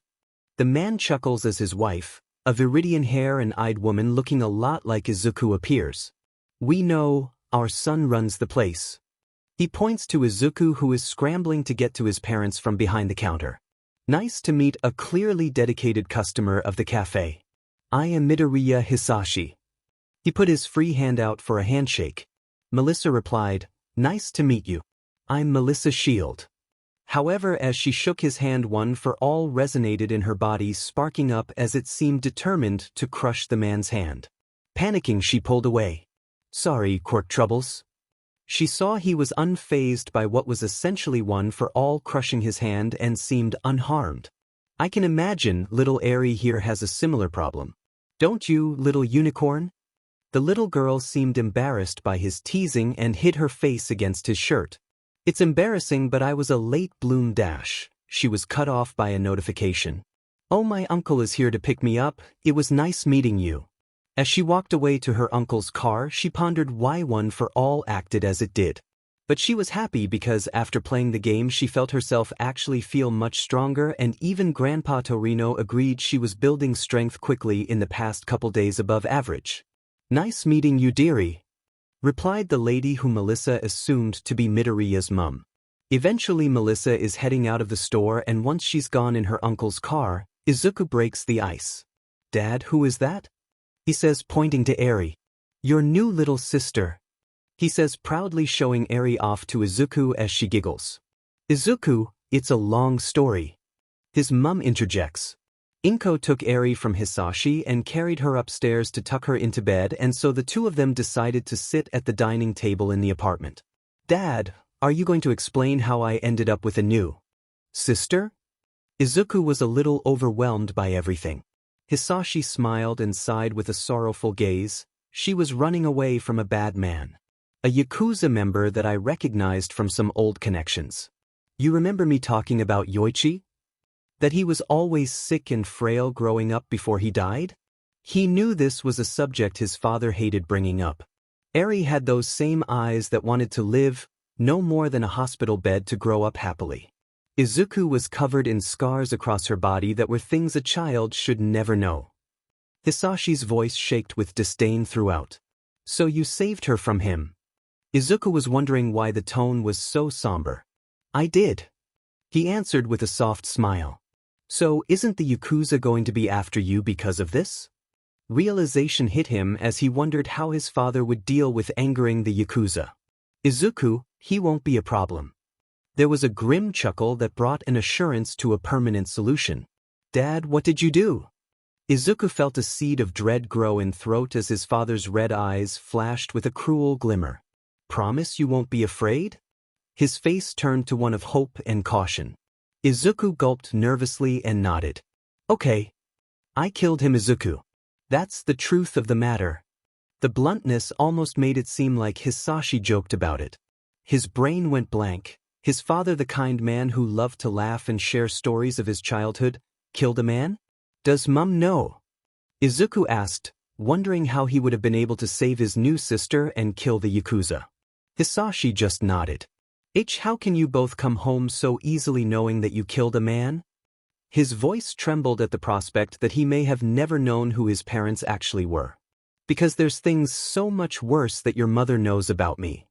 Hisashi locked eyes with Izuku and then took a deep breath. So you are using Hypertech? I'll be honest, I didn't think you would receive a system as well. Do you want to talk about the day you got yours? Izuku's blood went cold and the color drained from his face. What do you mean, system? Trying his best, he feigned ignorance. Izuku, don't lie to me. You had always been a careful child even if you had a reckless streak that contradicted it. Choosing a cafe out of nowhere doesn't make sense. Hisashi seemed adamant to extract the truth from him. Izuku bit his lip, not wanting to admit the truth of that day. I wanted to die. Everything felt hopeless and being rejected from every school just felt like it locked out any hope. Then I woke up in that dash, he's cut off by a jolting pain in his head. Host is not permitted to talk about the system with others. The system rang out. Hisashi placed a hand on his shoulder and soon a warm feeling soothed the shock he felt. Then Izuku realized he had not even seen his father get up from his chair. I forget new users cannot talk about their systems. I'm sorry I wasn't here to be by your side when you felt like that. He wrapped his arms around Izuku and just hugged him. It felt like the emotions he kept holding into lies to himself and to others that he was distracted with the system came washing over him. Inko stood at the door frame with a sorrowful expression, not daring to step into the movement. She had her suspicions, but she would rather not confirm them. After all, the system only latches on those in despair. If Izuku was pushed to that brink, she failed her role as a mother. Slowly the tears stopped and he wiped away the rest of them. I'm sorry for crying, Dad. Hisashi just gave a comforting smile and ruffled his hair. Even the strongest have to cry sometimes. But is your system just focused on the cafe? At least see if you can confess that. Hesitantly he nodded and Hisashi seemed to relax. I was scared that you may have in fact gained the cafe as a simple step into the next stage. Izuku was confused at first because his father knew about the system, but it seemed he knew so much more. What do you mean next stage? I guess I better share the system that I'm assigned to? Monarch of villainy, it's been this way for 200 years. Hisashi said with a grim expression. Villainy, what do you mean? Are you a villain? His father was not only a system user but also a villain. Izuku, tell me if you recognize the name All for One? Hisashi held only the utmost sincerity in his question as if already knew the answer. Izuku, growing up quirkless in a place filled with quirks and where he as an outlier was desperate to fit in, tried every method to be a hero. Scouring the internet growing up, there were tales amongst the quirkless of a paragon, or devil, a being that if you made a deal with you could get a quirk and finally be normal. The name of that entity was All for One, a being who at a touch could deprive a person of a quirk and grant one for another. A boogeyman inscribed into the old wives' tales and warnings given to children. After all, imagine the chaos a man who could take quirks could cause. What does that have to do with everything? He asked, not wanting to know his father's reply. You can already guess. Hisashi stood up and went to the kitchen and put the kettle on as they stayed where they were for a few moments. Then Izuku felt a softer hand on his shoulder and his mum looked at him with sympathy. Zuku, I know you must be feeling overwhelmed, but your father isn't a bad man. Inko reassured him as Hisashi placed a cup of tea beside the two of them. He just had a lot of difficult choices to make. Hisashi sat back down with his own tea. I'm telling you all of this because I need you to know that no matter the assignment you're given, I want to help you. I know how cruel the missions can be. Dad, if you could give quirks, why did you never give me one? Izuku thought he had accepted his quirklessness, but it was apparent that was another lie. I could have been normal, I could have played with the other kids. He had been interrupted by a small hiccup. Kaken would still be my friend. Izuku, I wanted to, but the fact is your body is completely incapable of handling a quirk. Guess he really was a dad after all? Izuku, stop that, I can see what's happening. You aren't useless or lesser because you have no quirk. You're my baby boy and you're perfect as you are. He was kneeled down by Izuku and put a hand to his cheek. Besides, you have a system, you'll be better than any quirk no matter what you do. Izuku smiled a little at his father's words. Thanks, Dad. I'm just trying to process everything. You have a system, are 200 at least, a villain, killed a man today, adopted a new child and my body is literally physically incapable of even obtaining a quirk through means that sound like fiction. Hisashi chuckled, not a grim one but one of pure amusement. You say that like, humanity had not spent millennia seeing supernatural powers like quirks themselves as fiction. Now what do you say you sleep on this new information and we call it a day? Izuku nodded. The violent amount of emotional stress was too much, but one question did sit in his mind. Dad, what's my sister's name? Hisashi looked at him dumbly before bursting out laughing. I can't believe I forgot to tell you her name. She's Eri and she's the newest Midoriya. Izuku happily went to his room to sleep and process everything he was told as Hisashi and Inko looked at each other. You haven't told him any of the things he needed to know and just threw all the most obscure things about you at once. You'll need to tell him about Tamura or how you are dying. Inko had tears in her eyes as she held her husband. I'll tell him in time, just let him keep the innocence of his new friend and let him be happy. He needed to know he would not have to persist with the whims of the system on his own. You remember how many times it ruined our date nights? He joked as he hugged his beloved wife. Don't remind me. Inko laughed, crying in his arms as they enjoyed each other's presence. Her husband was still with her and all that dread she felt in the last 5 years after his battle was gone. For now she would happily enjoy the fact her family had gotten a little larger and now they could be a proper family. After all, Eri had mistakenly solved the injuries of her husband and that little ray of sunshine would make a wonderful addition to the overly emotional family of 6. Even if 2 of them did not even know they were in the family. To say Izuku handled his father being a system user and villain well would be a lie, a total and blatant lie. The poor boy was now awake at 5 in the morning contemplating everything he knew. What made it worse was Izuku connected the dots and the only villain that possibly could harm All Might was probably his dad. This spiral kept getting worse as he made his way down to the cafe only to be distracted by a familiar chime. System is detecting high levels of stress from user. Relaxation is recommended. The system said in a rather concerned and softened voice. If you like, you can try out the new game available. It is fully initialized. That snapped Izuku out of the spiral. The new game. It's Destiny 2, if I remember right. That is correct. Destiny 2 is a sci-fi guy set about 600 years into the future from now. A looter shooter with a varied skill system and a plethora of worlds to explore. The system has expanded each planet and fully enhanced them so you will have an entire solar system and more to travel through. The system's tone clearly grew with her pride as she got to bragging. It was kind of endearing how she felt so much pride for her work, earning a chuckle from Izuku. Guess I need to see how much work you put into this, right? He said with a smile, sitting at the station with a grin, looking at the 2 new setups further into the store. Putting on his headset, the game brought him to a selection screen. Human, recommended. Woken. Curiously, Izuku wondered why human was the recommended selection for him besides the fact he was human. Yet almost as if she was reading his mind, the system chimed in again. Human allows for you to have the best biological integration and will allow you to have a body type closest to yourself physically. It will help in stat growth and learning skills. Hence why you should pick it. So, humans are the best. With a curt nod he selected it and was greeted by a blindingly bright light. Waking up, his head spun as he saw a new selection. Still a little dazed, he clicked on Titan. With that, the spinning stopped and he was greeted by a floating box? A Lightbearer, you're awake. The voice was oddly chirpy as it whistled and spun around him. Standing up from where he sat, he was surrounded by countless rusted and aged cars. Confused, he looked at the box.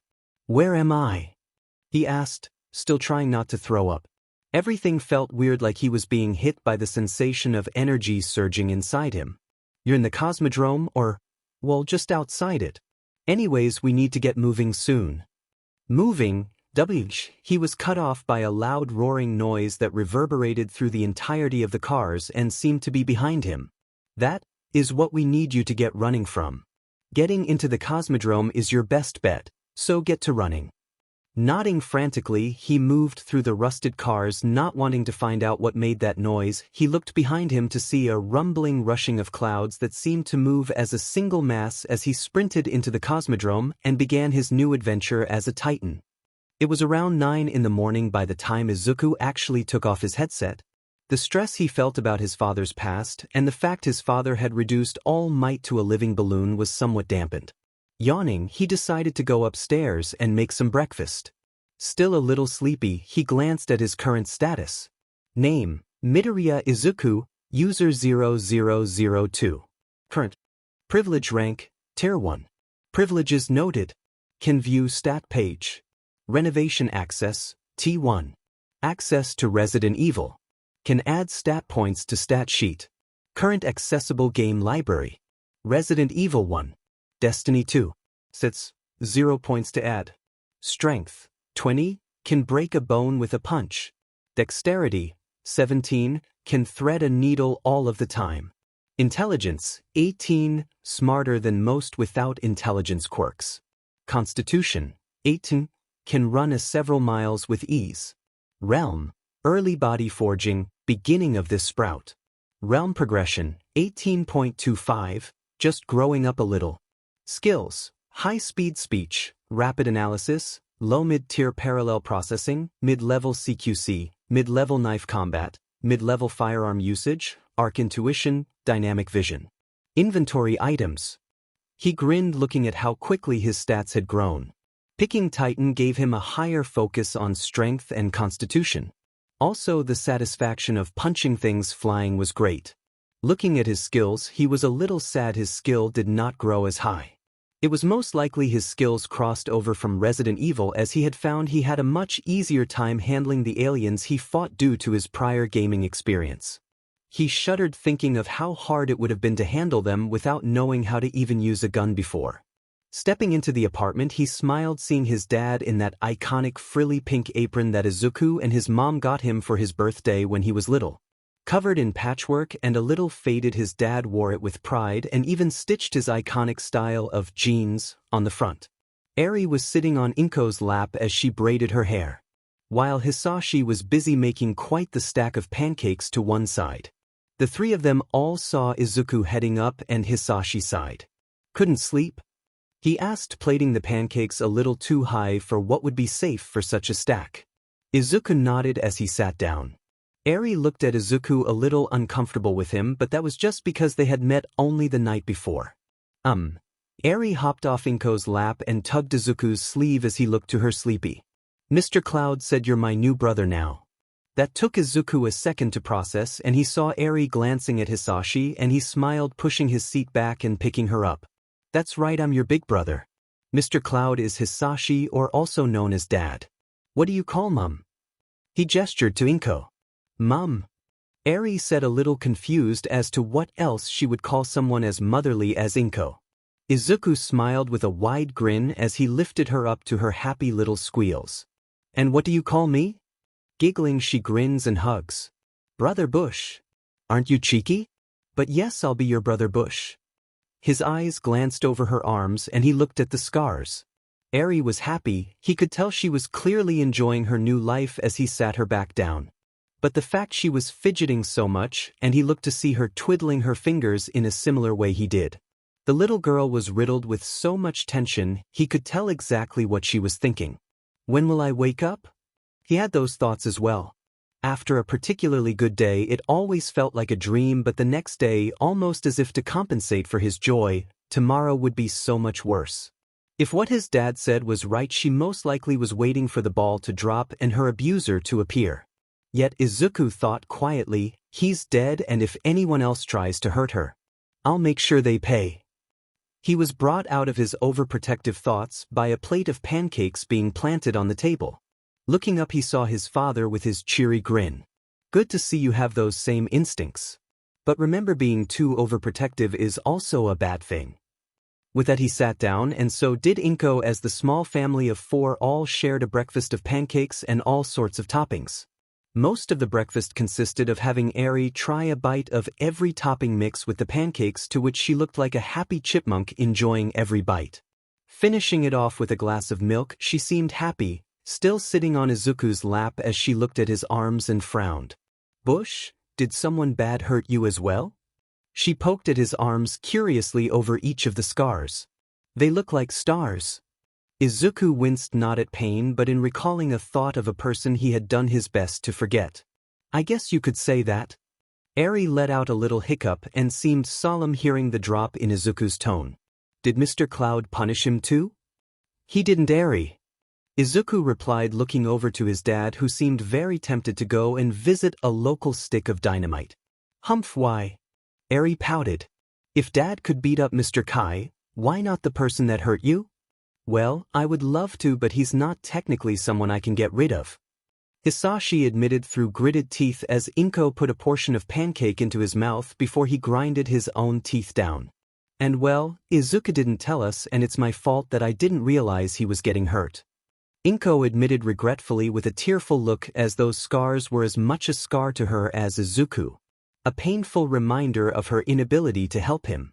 Yet in that instant both Hisashi and Izuku spoke up. Mum's sweetheart, it isn't your fault. With a sigh, Izuku gave Eri to his dad to hold and held his mum's hand.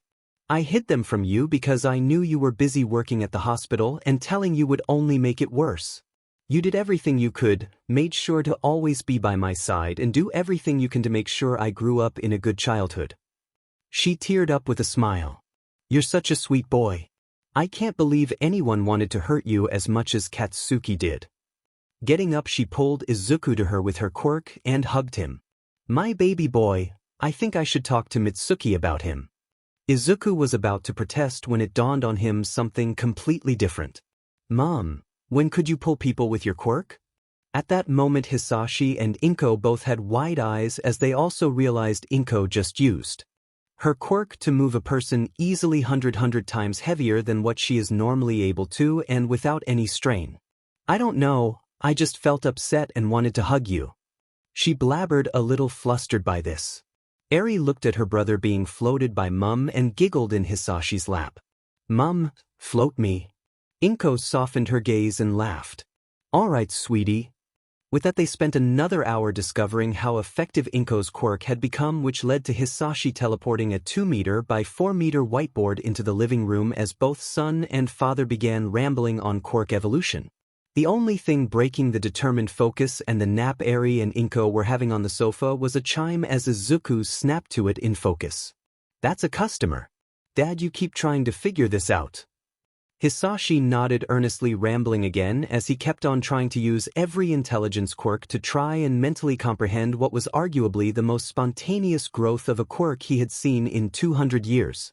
Izuku, however, was heading down as he was greeted. Waiting at the counter was a girl with pink dreadlocks and goggles grinning at him. Mei Hatsum, at your service. Owner of Hatsum Industries, can I try out a setup? She spoke almost too quickly for a normal person as Izuku nodded. With a professional smile on his face, he looked her confidently in the eyes and spoke. Welcome to Origin Internet Cafe, would you like to sign up for a membership first? To describe his newest customer, Izuku only had one fitting word. Insane. This was due to the fact he found out two very interesting things in the first 30 minutes of her playing Destiny. First was the fact mutation quirks are put towards exos, and that the machine body would also include an attribute of the mutation.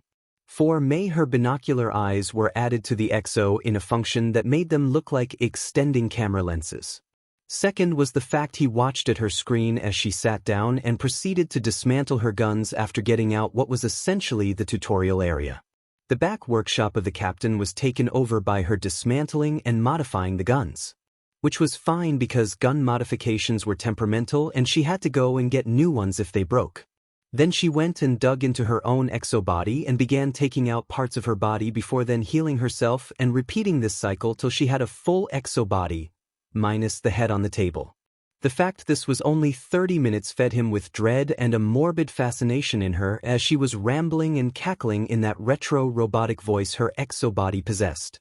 Any normal rational person would be concerned by the copious amounts of self-mutilation and experimentation she had just done. However, she just put down the money for the game and a gold membership immediately. Izuku decided he would just spectate her as she played and tidy his shop as well as appreciating the disturbingly large amount of cola she was drinking. He could not help but wonder where she was getting the money to do all of this. She looked like any steampunk inventor you would find out of a fantasy comic for starters, but was spending money without a care in the world. Honestly, the fact she drank about 18 bottles of Coke in the 6 hours scared him. Quickly doing the maths, he gulped. 47,250 yen in a single day. The fact she was spending so carelessly was impressive and did not help that System was clearly giddy about such a big spender. User, congratulations for hitting a jackpot customer. Also, would you like your new quest? She asked clearly, still overjoyed business of her user was doing so well. Izuku nodded, and as Mei walked out all too hyper and getting all too close with assets that made any teen boy blush, he looked back to his mission window. Hello, Izuku Midoriya, user 0002. Missions pending. Mission name, adding to the population. That made Izuku halt and reread the title with an alarmed and flustered face. What is this mission about? He stammered as his mind raced by the hormonal thoughts that shot through his mind. The system sighed and just replied, read the rest. So Izuku did exactly that. Time remaining for completion, 1 month. Description, how can you have a MMO if there's no players? Criteria, 110 get 10 new players to play Destiny 1 5 sell 5-month-long memberships to Destiny 2. Rewards, unlock food, Shin Ramen, 350 yen 300 yen. Game Sync Chamber. Unlock Destiny 2, raids and large-scale missions. Penalty for the denial or failure of the mission, demotion of free game usage for host to discounted game usage. The disappointment of the system. Accept or deny. The loss of the free game usage would definitely be a detriment as Izuku needed to put money down for bills, food and other needs as it was. Having to put money down for gaming would definitely hurt his own bank account and his strength growth. While Izuku could ask his dad for money, he wanted to be both independent and self-sufficient also because he did not want to suffer the moral conflict of where his dad got money from. Secondly, it did make sense to strive to get more customers into his cafe, and the fact it was multiplayer meant it would be possible to get more things to do in Destiny and other games later on. Now, as Izuku was sitting there thinking of ways to solve his newest dilemma, on the other side of Mustafu, a rather spry and erratic pink-haired inventor was now bouncing around her workshop desperately drawing up schematics from what she dissected of her exo. Sitting at her drawing table, she was muttering, cursing and sketching at breakneck speeds. Why won't this work? The mechanisms worked in the virtual game, and in theory there is nothing wrong. What am I missing? Groaning, she distracted herself with working on servos for a robotic arm she already began prototyping. The exos had a full range of human-like movement, and even more so she was working hard to get this part down. However, due to a couple overcharged capacitors, messy solder, and the fact she was now 3 hours deep into this and coming down off the sugar high, she hit her head on the table. Why isn't this working? Groaning, she kept fiddling with the arm trying to figure out the issue. At that moment, a short man, maybe her height or just below, came in with a glass of chocolate milk and cookies and sat down on the chair before placing the snacks on the table. May, what's got you so antsy that you have not even eaten yet? You went out all day and came home only to immediately lock yourself in the workshop. The brown-haired man sighed, eating a cookie. May looked at him and then took a cookie and the glass of milk before downing it. So, Uncle Higuri, I'm trying to get this design working. It's bugging me because I saw it in a video game and dissected it. But even as I made it basically a carbon copy, it won't work. Hearing his niece's troubles, he thought about what she said and thoughtfully replied. Have you considered, because it came from a video game, that physics works differently and won't always translate the same even if it looks like it should? May nodded. I did that, but even then it was still hard to figure out anything. The servos look simple, but they keep locking up and the bearings don't seem to flow as fluidly. Looking at the schematics, he was quite impressed at how thorough she was. This is all from that game? How did you get them? These looked almost too professional, and even he would be hard-pressed to imagine a fantasy piece of tech being so grounded in design. I tore my character apart and made a body replica and then used it to study. Is this a game about robotics? May shook her head. No, you play as an immortal soldier fighting against alien threats to protect Earth and the universe. My character even had my mutation so I could use my binocular eyes. Though that might be because I was an exo. As she began to trail off, Majima thought about the fact this must be some in-depth game if you can break down characters for schematics. With a grin he checked his phone and saw that weekend he was free. Assuming no major incident reports were needed to be made from the rat. May, this weekend how about we both go to this place where you played the game? I want to see if I can get a couple ideas for myself. May's eyes lit up. Her uncle was her best friend and an even more brilliant inventor. She knew that because he used to make explosions 4 times bigger than the ones she made while inventing. Apparently the current principal of the school he works for was his old teacher, and considering how much her uncle has to do, it seems the rat, as he called him, held a grudge. Having him also spending time dissecting the characters would be fun, but then it also struck her as she recalled another important thing. Could you help me in the game? There's a few quests before I get to the main city, and well, I asked the owner and he said there was meant to be way more technology to see and get my hands on. Apparently there's a lot of alien races and technology one want to see even if they are just in the game. Higuri smiled. At least his niece had a new hobby that he could distract her with to avoid having her detonate his workshop. You got it, half pint. I'm excited to see what's in store for me. The next few days for Izuku had been quite a slow ordeal, with a couple newcomers often coming in only to steer away or complain about the price. Thankfully he had seen Melissa, May, and a couple of his newer regulars to at least keep him entertained. But he did have to admit it had been pretty quiet recently, considering the fact his parents took Eri back to their home apartment to get her settled in. Starting up the new school year, they had been debating between either trying out public school or getting a tutor, considering, as his father put it, a DM F King Crow kept her isolated and uneducated. So as they handle that and slowly get her used to being around people after some time. Regardless, this has left him a lot of time and quite the amount of leveling in both Destiny and Resident Evil. So while he was killing time, as he and his father still have not gotten around to actually figuring out what allowed his mother's quirk to randomly develop, he pulled up his current status screen. Name: Midoriya Izuku, user 0002. Current privilege rank, Tier 1. Privileges noted. Can view stat page. Renovation access, T1. Access to Resident Evil. Can add stat points to stat sheet. Current accessible game library. Resident Evil 1. Destiny 2. Sits, 0 points to add. Strength, 20. Can break bones with a punch. Dexterity, 19. Can thread a needle all of the time. Intelligence, 23. Smarter than nearly anyone without an intelligence quirks. Constitution, 20. Can run several miles without effort. Realm, early body forging, beginning of this sprout. Realm progression, 20.5, still needing to grow up a lot. Skills, high-speed speech, rapid analysis, mid-tier parallel processing, mid-level CQC, upper mid-level knife combat, mid-level firearm usage, arc intuition, dynamic vision. Inventory items.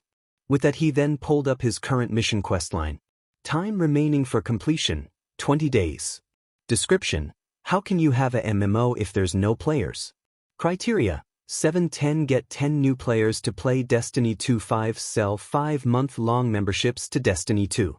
Rewards: unlock food, Shin Ramen, 350 yen 300 yen. Game sync chamber. Unlock Destiny 2, raids and large-scale missions. Penalty for the denial or failure of the mission: demotion of free game usage for host to discounted game usage. The disappointment of the system. Currently active. At his pace right now, he should hopefully reach his goal. However, at the same time, a certain part of him could not help but be pessimistic. Due to some luck, he managed to convince Melissa to also try out the game, and it seemed she was just as unhinged as May when it came to picking apart her own body, as she ignored the recommendations of playing a human. To say it was jarring was to be polite, and well, it did seem due to her preparations for the UA exam she was going to spend a decent bit less time in the cafe and focusing on training with her grandpa, as she calls him. Apparently he is really good at quirk training and was the one who helped her uncle train. Realistically, the only person who he could think of was Gran Torino, considering it's pretty well known her uncle is the #1 hero after all. Izuku really had to curb the urge to ask for autograph was immense solely because he could not actually gather the courage to ask her about it. Anyways, he decided to push those thoughts aside as he heard the doors open. Turning, he saw a new customer walk in. She was roughly his height and was constantly glancing around the cafe as she walked in, wearing a pleated purple skirt and red sweater. Yet what made him do a double check was the fact she had long bushy hair that ran down to her shoulders in a lime green with a mix of dark green in her hair. For a moment he almost thought she could be his sister, considering his own darker shades of green in his curly hair. They made eye contact for a brief moment before she walked to the reception desk. Her biggest feature had been the mask with a ventilator attached, which seemed to be the type you would wear as a graffiti artist. His eyes glanced a little more and he chose to ignore the darker patches on her sweater. How much for internet use? Her voice was a little scratchier than he would expect as she glanced at him with sunken eyes and blank pupils. Izuku felt a little bad for staring and chuckled. Our systems aren't exactly enabled to be accessed via the internet and solely for the games we have. With a click of her tongue she sighed and glanced towards the sign he gestured to. Fine, I need something to do anyways. What do you recommend between Resident Evil and Destiny 2? He thought about it, and the silver glint from under the sweater clued him in that she might not exactly be the most legal of people and clearly fond of sharp objects. Both games are fundamentally first-person shooters. But Resident Evil is more of a quirkless survival horror, while if you prefer games more realistic with quirk-like abilities, Destiny 2 is probably the better game. Also, both have enjoyable stories, but Destiny 2 does allow for a co-op feature. As he was about to ramble on, he heard a tap on the desk. I'll try out Resident Evil then. She seemed a little annoyed, but it was more that she seemed tired than anything else. Okay, would you like to sign up for a membership? Is there any benefit? You get a certain amount of hours a month, and they come at a cheaper rate than normal hours. You also gain discounts on drinks and activation costs. I'll get the bronze membership, and can you activate Resident Evil up? Sure, that'll be 8,750 yen total. Sure. Taking out her card, she paid for the membership. What's the name for the account? Shinobu Duken. She replied curtly, taking the membership card from him. That was when Izuku had to stifle his surprise, considering her hands had felt ice cold. Nice to meet you, Shinobu. I am Izuku Midoriya, the owner here. It's nice to meet you, Midoriya. He could almost tell she was smiling behind the mask as she went to sit in a booth. With that, he quietly went back to watching over the cafe. That made her 4 in the cafe at the moment. He had built up a few students that became avid regulars, yet judging by the fact it was still only just past 12 p.m. on a Tuesday, but Izuku was not exactly going to judge them for it. But then he directed his thoughts to his current status. It took him a while, but it seems for whatever reason he had begun stagnating at around 20 points. In his mind, he decided to start talking to the system again. Hey system, why have I not been going up in stat points recently? With a short chime she replied. You are reaching what is normally considered the base human limit. Normally in cultivation you would already be training to establish a core and gaining chi. However, within this world what would originally have been chi is now known as QFR. However, exactly because of that I cannot naturally process it into an energy source for your body, as it does not naturally fit with you. Is that why a lot of people with quirks seem to be somewhat stronger even without a physical quirk? Essentially yes, as quirks are essentially a rigid chi core that expresses their abilities in a singular method, which helps add to enhancing their bodies overall to properly cope with the stress a quirk affects on them. Yet, as a quirkless individual, you do have the benefit you are able to adjust what is your chi core usually. What do you usually mean? Well, considering you don't exactly have an affinity for a quirk, you technically cannot really create a proper chi core as you are, solely because your body needs to be capable of handling foreign energy types. The best way to do this is to gain access to an outer realm source. Like what? Like Void, Arc and Solar. Aren't those from Destiny 2? Precisely. That's the reason why you need the game's sync chamber. Essentially what it does for you is basically fully integrate you into your character. Still, without the risk of permanent death, it however will cause you a lot more harm if you do. At the same time can get you to HRNSS and absorb the energy you control until your actual body accumulates enough. That's pretty cool and all, but wouldn't I need access to the Traveler to have that power? Normally yes, but in a way it builds your core and can store QFR for you in a container within your body, without actually directly affecting you or harming you. With slow accumulation of power you will eventually be able to adjust till the foreign energy helps raise your physique up. So just finish my quest and I will be able to finally get past the bottleneck. Pretty much. Izuku groaned and rested his head on the reception desk. Getting people to play or even buy the game at least once is fine. Yet to have people willing to commit to a month-long membership is nearly impossible. After all, it's both a lot of money and you also have to pay for membership to consistently gain use out of it. And with that he decided to finally catch up on his lack of sleep for the last couple weeks and dozed off at the desk. A sudden tap to his head woke him up as he hastily wiped the drool off his face and tiredly blinked into focus. In front of him was May in her pink dreadlocks and blatant hyperactive energy, but beside her was a man about just less than even his height. What made Izuku curious was the way he scratched his chin with fingers that looked like metal scoops. Huh, that kind of looks like. His eyes practically bulged in recognition. Excuse me, but are you Power Loader? The man seemed almost pleased to be recognized with the grin that peered through his overgrown ginger hair. That's me, kid. Here to check out what this gaming cafe is all about, considering my little niece here kept raving about it. Izuku was practically overjoyed that an actual hero was right here and clearly wanting to try out his store. He nearly choked on his own panic as he stammered out his next lines. Well, we do have a couple games to offer. Currently in the VR systems we offer Resident Evil and Destiny. You need to pay the activation fee, game fee and hourly rates. But purchasing a membership will save you significant money in the long run. Well, I guess I'll just be trying it out today, and for the game I might as well play Destiny 2 since May would not shut up about it. Glancing his way to the pink dreadlocks and hyperactivity itself, he saw she already herself down and opened up the payment function on the machine itself. A feature made for just the members of the service like May who had purchased the game and hourly rates membership together. How many hours are you looking to play? We do have a limit of 6 hours maximum per customer. A time limit that doesn't really seem efficient if you have paying customers willing for more. Higuri mused as he had some insight into the drawbacks of virtual technology, having done a couple studies on it back in his university years. It's to limit mental fatigue, and considering how immersive it can be, a longer duration may even cause some severe drawbacks in the long run. That's a fair point. Well, May is going to be playing her money's worth, so I'll pay for 6 hours and Destiny 2 in full.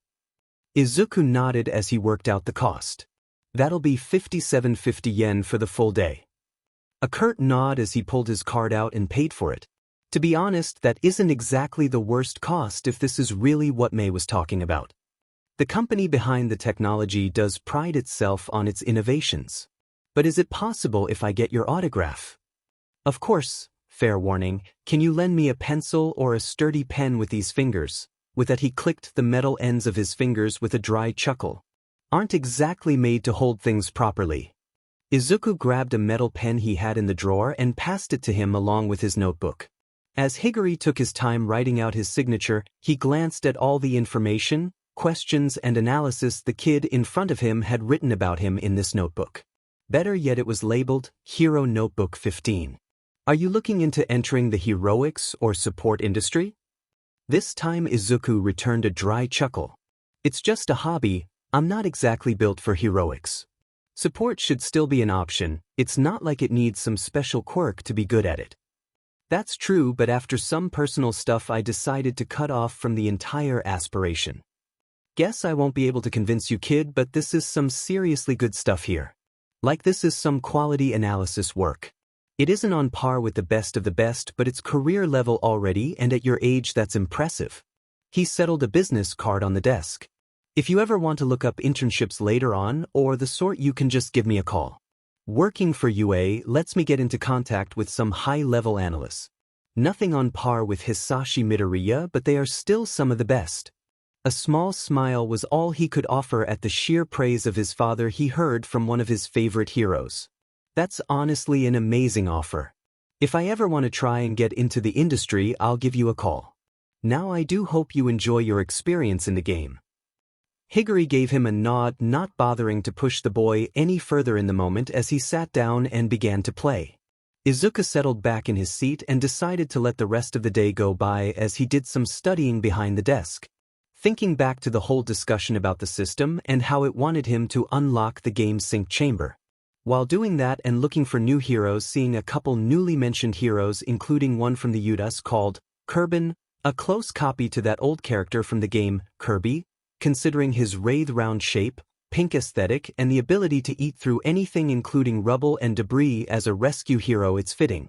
Though it was equally amusing that despite the Quirk Wars and everything else that happened a couple hundred years ago, Nintendo somehow pulled through and retained all their copyrights. He really needed to actually figure out just the raw amount of strength he had. A big issue for Izuku and his growing stats was lacking the opportunity to actually go to a gym or the sort to figure out. But he guessed that would be a discussion for later as he saw a familiar blonde figure walk in. Clearly she had been putting on muscle in recent days as he waved to her. "Hey Melissa, are you up for some more games today?" With a grin she nodded her head. "Yeah, I've been busy training for the recommendation exam at UA in a month or so." "Isn't that still nearly 6 months ahead of the actual exam?" "It is, so if you don't get in during the recommendation you can always recover and try to get into the academy via the standard exam. It's also for students of other courses who apply for the academic scholarships." Izuku nodded along and began to ring up her selection for the day before he realized she was still there. "Oh, did you plan on playing something different today?" She nodded with a smile.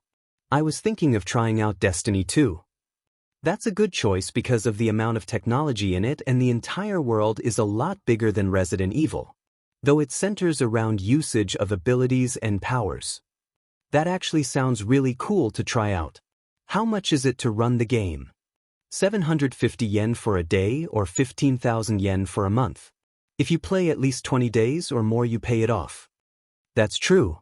I'll get the monthly membership considering I do play often enough to make it back and it really doesn't cost much to me. Anyways, Izuku, do you do anything outside of working at the cafe?" "Not really, I have to work every day considering I am obligated by the franchise. And at the moment I have to manage it without another employee considering they want me to at least run it for a PRD of TI-. As Izuku was about to finish the statement he heard the system chime. "Users are permitted to take days off and you can have them incorporated. Considering overlooking the work schedule, I recommend setting Wednesday as the day off due to it being the quietest day of the week for work." "Are you sure?" "Certainly." With that, Izuku regained his focus with a chuckle. "I can probably take next Wednesday off. It's usually quiet and after this week I am overdue on a break." Melissa's eyes lit up as she smiled. "Well, you already have my number on record. How about you send me a message so I can save your number? If you like, I'd love to hang out next week." Izuku, in his pure bliss of ignorance, nodded. "I'll send you a message later if you'd like and we can decide what you want to do on Wednesday." She gave a softer smile. "That's really sweet. It'll be nice to hang out with a friend." His reply almost made her feel startled as Melissa just realized she was friend-zoned. "Ow? Is he really not picking up my signals?" "No, that's not it. He probably wants to take things slow." "That makes more sense." As she rationalized being friend-zoned, she walked off to one of the booths and signed in as she began to play. As she went off, Izuku smiled at the idea of making another friend and one he could even hang out with regularly as he saved Melissa's number to his phone. And thus he went quietly back to musing to himself, now a step closer to finishing his mission. The day slowly came to an end and Izuku was about to get ready to clean.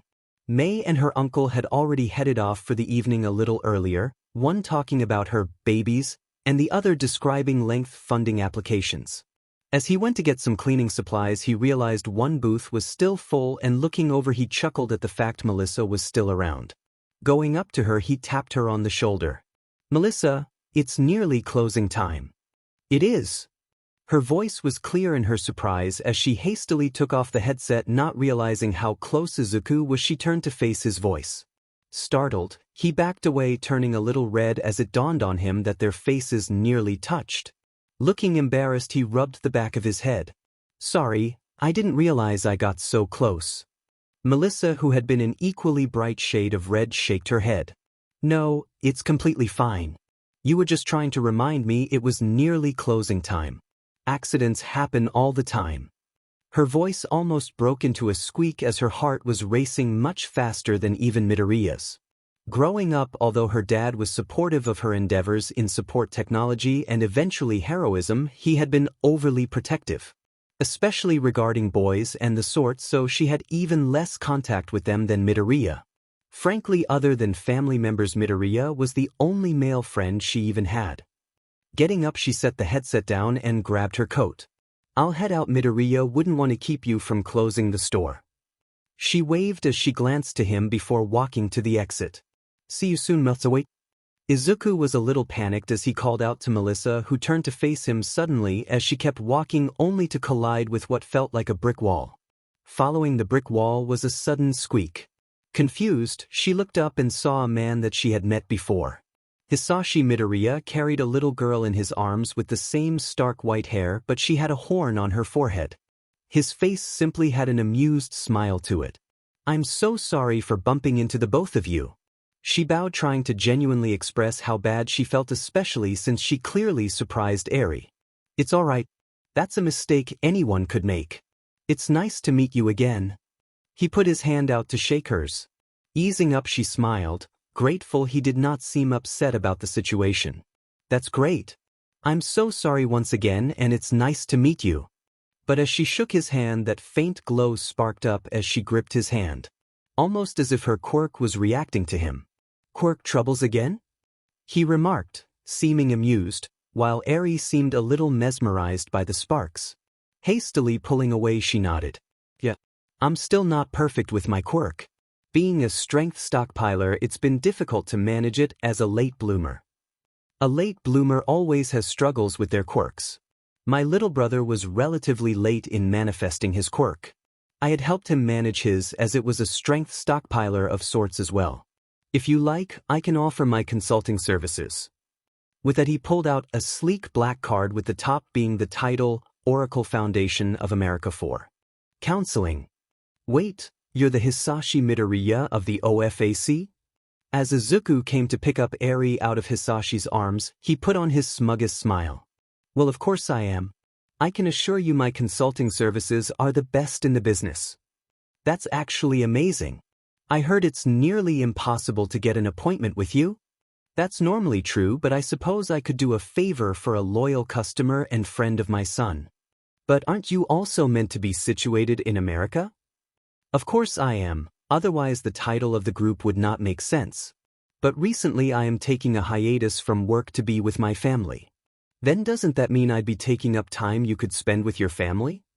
"Of course not. I do have some idle time between my son working and my wife as well. So normally I'm just spending time with Eri.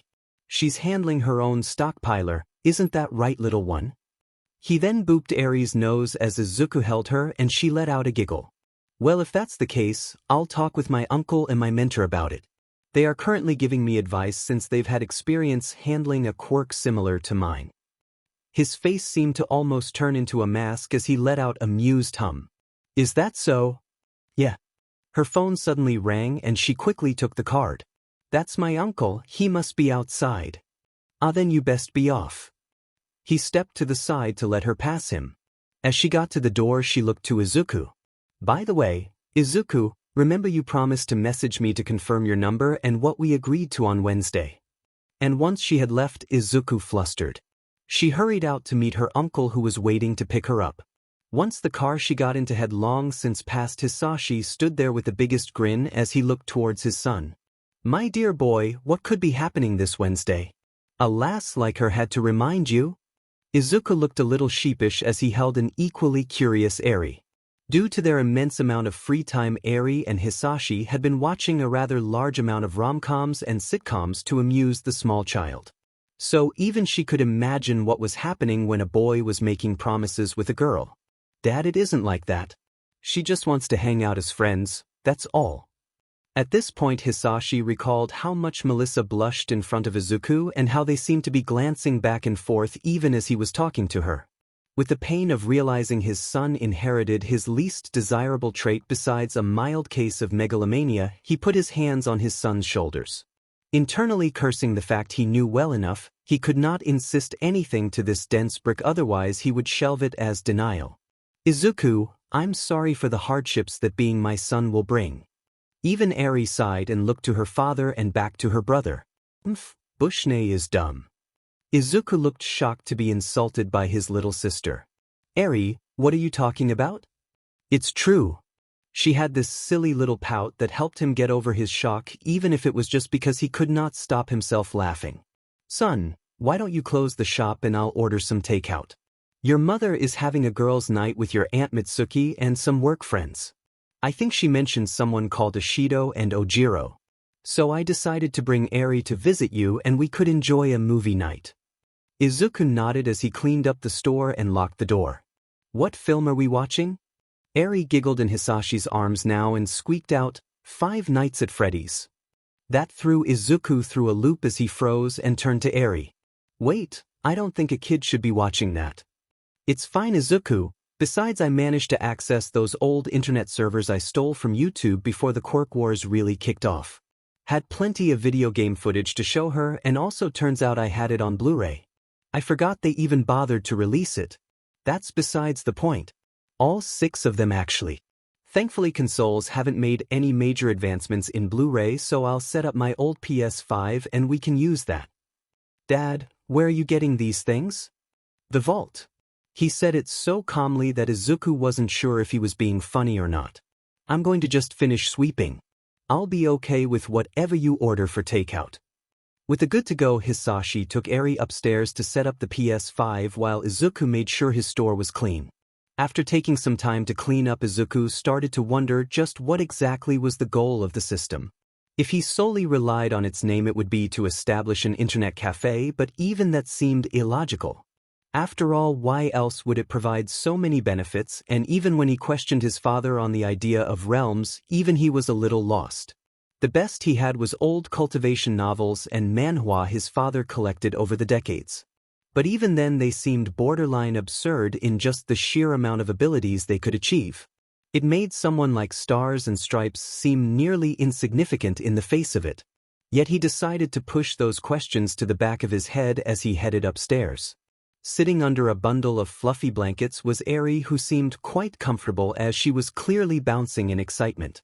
While Hisashi had been busying himself in the kitchen making nachos with melted cheese and fresh salsa as well as popcorn. Seeing his son come upstairs, he smiled. Izuku, the food will be here in about 15 minutes. I decided to order pizza. It might be a good way to get Eri to try different foods. Hisashi was just tidying the kitchen and seemed to cover the food in what looked to be a red bubble. Dad, what's the bubble for? Izuku looked at and even touched it, but it let him pass through like air. It's a thermal retention quirk. Originally I used it while exploring the Arctic and got really annoyed at wearing so many layers. Now I just use it to stop food from cooling down. He replied nonchalant as he went and pulled out a small wad of bills, taking out exactly the amount for the takeaway. That's amazing, albeit a really boring way to use such a quirk. But why were you in the Arctic to begin with? Hisashi literally froze as he turned away with an awkward cough. A man can have dreams, Izuku. What dreams do you have in a frozen wasteland? You'll understand when you get older. With that he ruffled his boy's tuft of green hair and sat beside the bundle of blankets that was Eri.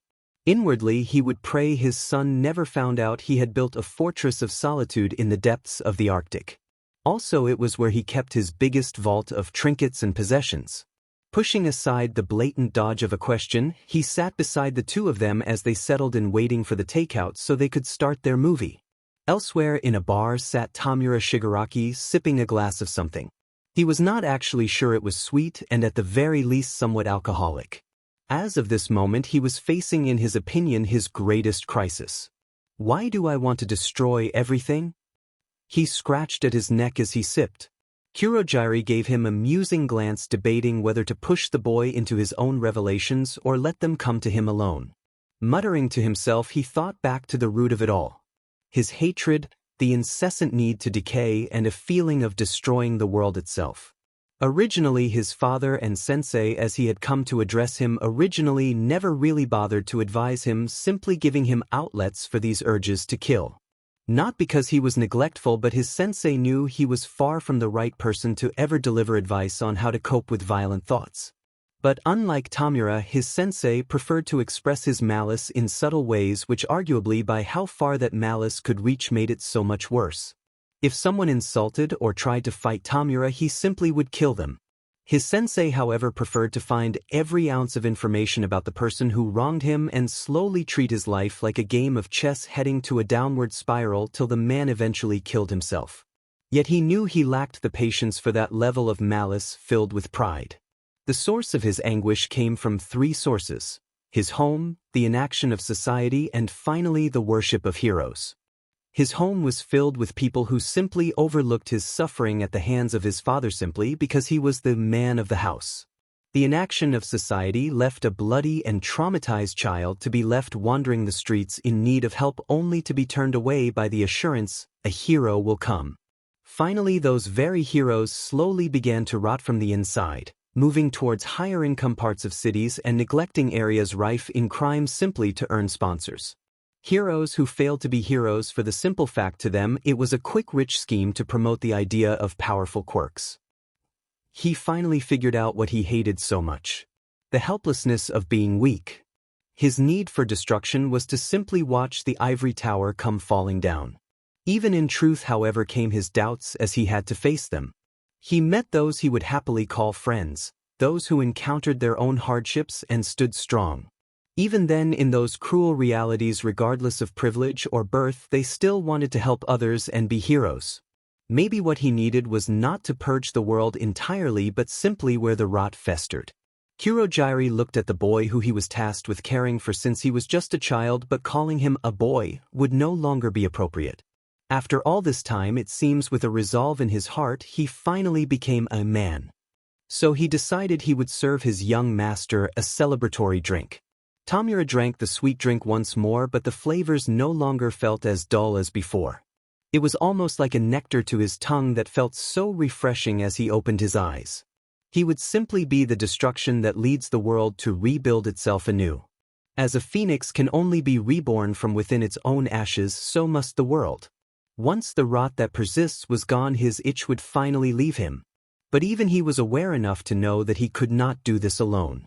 Getting up, he put on the jacket Kurogiri had so tastefully picked out for him, and he smiled, finally seeing just how much this person he once saw as a tool mattered to him.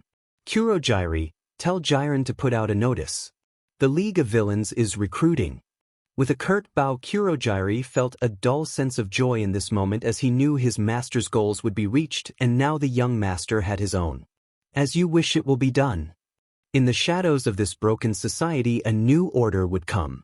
Izuku let out a yawn as he tried to stretch and sit up, only to find some weight on his chest. Rubbing his eyes, he looked to his chest to find a sleeping and drooling Aries snuggled atop of him. To be honest, he did not expect to enjoy the films, but they really did pick up in scares after the first one. He recalled his dad chuckling about the fact the scariest character in the entire film was the one character who was not even in the first game it was based on. Doing his best, he sat himself up and kept Eri in his arms as he sighed, recalling the fact the three of them had ended up sleeping on the sofa because after the fourth film it made it a little uncomfortable to sleep on a bed for some time. Hearing a chuckle from the kitchen, he glanced over and saw his dad making what seemed to be pancakes. "Good to see you finally woke up," he said with a grin. "Looks like the little unicorn found herself a comfortable pillow. Aren't you funny? How many photos did you end up taking?" Izuku chuckled back, knowing his dad's love of taking photos of nearly anything. 42. The storage on modern phones really is something else. I guess it's no surprise storage technology and the sorts had improved even if everything else did not. Then again, people were too busy having to handle the fact so much technology and medicine had to be readjusted and reinvented for quirked people. Anyways, what do you want on your pancakes? Chocolate spread and chocolate chips. As basic as always. I'll add some strawberries. You need a healthier diet and then you can get the store open. Luckily it's only about 7 and who said using a time bubble to cram multiple films into one day was a waste of power. That still confuses me. How did an ability like that even come into CNCPTN? Most abilities are hereditary or a random factor for anyone that was a first-generation Quirk user. Surprisingly enough, it was a third-generation Quirkless that ended up developing a Quirk gene. Unlikely as it is, the Quirk gene is a weird one that will sometimes mutate a Quirkless gene set. And the more generations of modern Quirkless it goes through, the more potent the power that eventually manifests. How else do you think Stars and Stripes got the ability to practically manipulate laws of reality? If you could get that through selective Quirk breeding, most governments would not have criminalized Quirk eugenics. Izuku went quiet as he thought about it for a second. It seemed contradictory, but his dad really knew better Quirks than him, and so he decided to just double-check his current quest log while Eri kept sleeping. Time remaining for completion, 15 days. Description: how can you have a MMO if there's no players? Criteria: 9-10 Get 10 new players to play Destiny 4-5 Sell 5-month-long memberships to Destiny 2. Rewards: unlock food, Shin Ramen, 350 yen 300 yen. Game Sync Chamber. Unlock Destiny 2, raids and large-scale missions. Penalty for the denial or failure of the mission. Demotion of free game usage for host to discounted game usage. The disappointment of the system. Currently active. If he could sell just one more, then he would be moving on to the next part of what the system had planned for him. As tempting as it was to just ask his dad to buy it, in a way it felt like cheating. That is the correct host. Requesting someone outside of business hours directly to purchase services is against recommended practices and lowers the host's and my dignity. The familiar chime and line rang out, leading him to sigh as he did his best to move Eri onto the sofa and tuck her in with a blanket. Getting to the kitchen table, he enjoyed his pancakes as his dad was reading a newspaper, but what threw him off was the date, December 31, 2019, and the following title, Mass Pneumonia Outbreak. Dad, I think that newspaper is a little outdated. He gestured to the date. His father gave a soft smile as he adjusted the paper in his hands. Just enjoying the nostalgia. You wouldn't think from this paper, but the virus in this paper proceeded to practically bring the world to a halt for 2 years. Shutting down public transport, public facilities like schools, and all sorts. It's an interesting tale of how quickly something you could pass off as peculiar or an isolated case could easily catch up to your own life. Getting up, he leaned over and wiped the chocolate off Izuku's face and ruffled his hair. Anyways, enough of me enjoying the past and the longest holiday I've ever had from school. You should get ready for work. Izuku nodded, washing his dishes and heading downstairs to open the cafe at 7:59 a.m. In front of the door, already waiting, he could see an eager May practically bouncing off the walls, and what he could hardly tell was either hiding his excitement or just here to babysitting May was power loader. You two are quite early today? He said in a little surprise as he let them in. Well, May doesn't have school, and I managed to convince Nizu I was doing a research project, so I left him to handle the preparations for the upcoming exams. So this is a much-needed break, kid. Walking in, he sighed as he watched May bolt to a booth and get herself settled in. You know, this is like the only time she ever takes off her goggles. Otherwise she'll even sleep with them on, assuming she actually goes to sleep. But whatever you're doing with this tech is working wonders in convincing her to go to bed on time, mostly because she rationalized it as the sooner she sleeps, the sooner the next day comes. Anyways, I'll move out the door frame. He followed in with a grin across his face as he headed to his own booth. Another familiar face walked in as well. Shinobu gave him what he could only assume might be a smile behind her familiar mask. Hey there, Green. Green. He replied, a little surprised she would give him a nickname. Yep, based on the fact you are quite literally called Midori. He sighed and nodded. That's fair. Anyways, you seem a lot happier today. Well, yesterday trying out that game, it felt nice having a jaw. Having a jaw? She nodded as she looked a little sullen. My quirk leaves me in some ways both a vampire and a zombie. Cold body temperature, a BPM with an average of 5 and enhanced strength based on blood consumption. Yet it comes with a cost. I have a skeletal jaw, which was a shocker because if I do not drink enough blood my jaw will fall off. I can put it back on but it always feels clunky and detached, so I wear a mask to stop it falling. Got the name from a Chinese doctor when my family and I were on holiday in China and he decided to name it Jiangshi Jaw. Turns out the blood-needing requirement came from my mother's side. But she can use blood to manipulate her appearance somewhat to match the person she drank. Small things like matching eye colors, hair, and if they are a woman she can take on their full appearance with enough. The zombie part came from my dad and his enhanced strength in exchange for basically being a living dead, but arguably the only thing dead is his gray skin tone and receding hairline. She let out a slight chuckle, lamenting at her own troubles as she sat at a booth and began playing some Resident Evil. Izuku wondered if it was going to be a quiet day and what might his friends be up to. Tamura did say he would visit often, but he still had not even visited once. But he might just be busy. Tamura sighed as he looked and filtered through the stack of files in his hands. As tempting as it was to practically dust it all, he would rather not trouble Kurogyari with getting a new set from Jiren. Despite him insisting these are his only copies, Tamura had no doubts that the old dealer kept countless more. Dabi, Mustard, Twice, Toga. He groaned reading through just the first 4 files. The problems were so prevalent he wanted to hit his head against a wall. 2 of them were children, one was a mentally unstable individual who needed therapy and not villainy, while the last one seemed to have this ideal of fighting endeavor. For the love of God, he had a fire quirk. Did he expect to beat the man dubbed the Pyro Paragon with fire?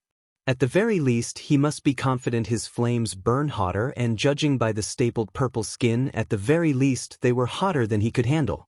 Seriously, what was Jiren thinking? Apparently he armed one of those children with a gun. Tamura knew calling anyone insane or deranged was a pot-calling kettle black moment, yet in his recent clarity of thought his introspections made a lot more sense. Pushing those 4 files to the side, he glanced at a few other files. Stain the Hero Killer, Magna, Dusty Ash, and someone called Dead Jaw. These 4 all seemed to have matching ideologies about fighting against societal structures and corruption. Stain was already building up a kill count and preached a belief that made him practically his own religion. Magna and Dead Jaw seemed to despise the ideas of tying people's identities to quirks and other factors. While Dusty Ash seemed to simply be sick of how flashy quirks seemed to be worshipped and anything else was seen as lesser. Sitting there he watched Kurogyari pick up a couple of the files and read them himself. These all seemed to be decent enough selections, well besides the young boy Mustard. He might need intervention, and so does that man Twice. Yet his ability to create copies very much makes him a welcomed member. While Miss Toga does seem to be an unfortunate victim of poor treatment from her parents because of her quirk. That made Tamura freeze. One thing that dug deep and always made that itch in his mind worsen was people that reminded him of his father. Abusive parents were the worst of them all. Demenit, the latter 4 we can send invitations to immediately. But the prior 4 are still iffy. We can take in Dabi, Twice, and maybe Toga. But keep Mustard from this and pay Jiren whatever it takes to get that gun off him. Anyways, tell him we'll pay him for each one that joins. He took a sip of his drink as he thought about Toga. Being hated just for who you are or something you could not control nor understand reminded him of his father's abuse and hatred for heroes that bled into his excuses to beat him. It made him shake as he felt grateful for the gloves he wore. Getting up, he needed a break. I'm going to my room. Understood, young master. But if you are looking to calm down, how about you pay your friend a visit? Tamura had a smile on his face as he recalled he had promised Izuku a visit. Fine, send me through a portal. I'll call you when I need a return portal. As you wish. With that, the dark swirling depths of purple formed a portal in front of Tamura, stretching out of the cloud that was Kurogyari. Stepping through the sun stung his eyes as he saw from where he stood in the alley across. Origin Gaming Cafe. Izuku stood in front of the mirror feeling a little antsy as he kept cycling through t-shirts. Looking at his clock in his room, it was 11:30 p.m. and the night before he planned on hanging out with Melissa. She was his first friend after all, and he would prefer to try and not scare her off. The current one he had was a neon green with the phrase, "Gym Top," stricken across it. Yet as he was about to put it on, he was left flinching as a blast of sound rang his eardrums. Ow, what was that for? Izuku rubbed his sore ears, talking to no one else in the room. In her familiar haughty tone, the system huffed. I am not having my host be a bumbling idiot whose fashion sense would be a legal crime. Neon green with the shade of red you have for shoes, you might as well brown pants to look like a Christmas tree. Recently Izuku had been finding the system was taking the initiative in speaking and being rather upfront. Host, I'm not saying you have to be like your predecessor, but some sense of style, especially around women, would be good. You say that like my predecessor had some kind of harem of women throwing themselves at him. Izuku mused as he started looking through the clothing till he found a maroon top. There was a small bout of silence before the system spoke again. You are not exactly wrong in that regard. Not that he really made a move on them, but that came from his personal disconnect with the world around him, I suppose. Anyways, if you are going for the maroon top, the black jeans might be nice with it, and the black jacket. Red and green do complement, but too much and people will think winter came early. Rolling his eyes, he followed the system's advice and put them on. Oddly enough, with his darker green hair, it surprisingly worked well. You're right, this actually looks really nice on me. Feeling satisfied, he left the outfit onto his bed and decided to get some sleep. But as he shut the lights off and got into bed, he heard a final beep. Enjoy your date tomorrow, host. It's not a date. He protested as he tried to push the intrusive thoughts down, his mind excited to see Melissa tomorrow. The blaring of his alarm dragged him out of bed as he sleepily sat up and hit the button. It was 5 o'clock, but he was too nervous to sleep much longer. So he got out of bed and cleaned before having some breakfast. Just a fried egg on top of some rice and soy sauce. When he was done, he glanced at the time and sighed. It was only 5:45 when he finished everything. I think I woke up a little too early. Izuku sighed, slumping onto the sofa. It was just a hangout, but at the same time it was just him and Melissa. His first friend outside of his online group and the first friend he made in person. I mean, it was also technically the first girl he's really met. Setsuna didn't really count since she was so tomboyish it was kind of hard to even bother with that. But to him, Melissa was basically a girl. I mean, she probably does not see it as a date, so why should he? He will just head down to the cafe and play some games. On the other side of Mustafu, Melissa was currently awake at the same time, but unfortunately she was still trying to figure out what outfit she wanted to wear. Currently prancing around, she glanced at the weather and it was supposed to be sunny. What if it began raining? Did she need to carry an umbrella? Wait, would she get to have that scene of sharing an umbrella with Izuku like every shoujo manga she read? As she was blitzing around her room panicking, Toshinori leant against the door frame with his creaking bones and chuckled. Mel, you're overthinking this. Besides, you're just meeting with this friend of yours, the one who runs the cafe. Melissa nodded as she began rifling through her wardrobe. Yeah, he's funny, sweet, really intelligent and absolutely adorable being so small. She did not even realize she was raving about the boy. Sounds like a real catch. Kid reminds me of someone, but I can't really remember who. But Mel just picked an outfit that is comfortable since you two didn't plan on going around Mustafu since you had been too busy training for that. Yeah, I was going to see if he wanted to go and look around the Hero District. You know, with all the agencies and the museum? She grabbed a red plaid shirt and beige jeans to go with a pair of brown boots. That sounds like a solid choice. Is he a hero nut like you? Yeah, I saw his journals before when he was talking to May. He had all sorts of hero analysis. Toshinori choked on the air with a sudden cough. Hero analysis? Yeah, are you okay, Uncle Toshi? I'm fine, Mel. Just get ready for your date and I'll make sure to send you a few thousand yen for the day. Does 30,000 sound okay? It was Melissa's time to let out a startled splutter. Uncle Toshi, that's way too much. We are just going to check out a museum and maybe get some food. Not a 5-star dinner. Well, I suppose that's fair. But you could buy some hero merchandise with that. I might keep merchandise based on me at a lower price because I'd like anyone that really wants one to get one. After all, I remember when I was a kid, the pain of not being able to get the figure of your favorite hero because it was just too expensive stuck with me. Anyways, I'll send you a little more and maybe you can get some of that hero fangirling out of your system before the entrance exams. Wouldn't want you losing focus over seeing some of Japan's most iconic. He chuckled, shutting the door to let her get changed. Tashinori sat on his bed with a sigh, opening a pack of painkillers, grimacing at the sheer amount he had to swallow to just make the pain manageable as he looked to the ceiling.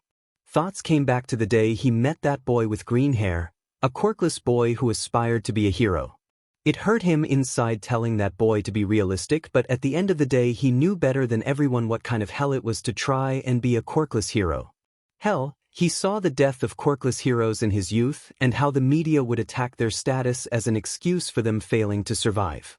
Even in situations where no quirk would make a difference, they were always highlighted as being inferior heroes because of having no powers. Even then, in order to be a quirkless hero outside of the underground and C-listers, you would need an insane amount of technology and funding to even go toe-to-toe with the best. Getting up, he picked up the picture frame. It was of him at Takoba Beach with Nana ruffling his hair. He smiled at the picture. He remembered bitterly when she told him the same words he gave the boy. But unlike him, she followed those words with an offering of one for all. That was another thing that ached at him. When he saw the boy run fearlessly at that monster helping to pull away the other boy, he did it without hesitation. He would be a great hero, but that recklessness would be dangerous. Grabbing his wound, it was a bitter reminder that one for all did not make him invincible no matter how much people thought. Giving the boy the quirk may have given him the chance to become a hero, but at the same time, should one for all go to another holder as reckless as him? Melissa showed her potential, a knack of technology, how she managed to save everyone from that fire in the island, and she was such a bright child. Was it fair to make a judgment without knowing the boy fully? Even though he knew it was not, he could just waste time learning to know if someone could be a worthy vessel or if he would make the same mistakes he did. A certain choice was already at hand, so why bother with anything else? But if he had another chance, he would have at least offered to sponsor the boy's education. Hearing a knock on his door, he opened it to see Melissa grinning in her outfit. "How do I look, Uncle Toshi?" Tashinori chuckled. She really looked like Athie, David's wife. "You look wonderful. Now how about we go to that American diner down the road? I'm really craving some pancakes and bacon for breakfast." Melissa nodded.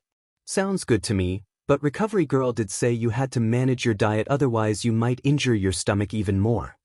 Tashinori chuckled knowingly. "I'm aware, but one cheat day won't kill me, probably. Wouldn't that be a headline? All Might killed by bacon for breakfast." Hopefully the diner at least uses the tagline "Their food is to die for after I pass." With a grin at his own grim humor, they headed out to get some breakfast before he set his niece off onto her very first date. Even if the poor lad she was going with did not know it was meant to be a date. Classic S.H.I.E.L.D. mixed messages.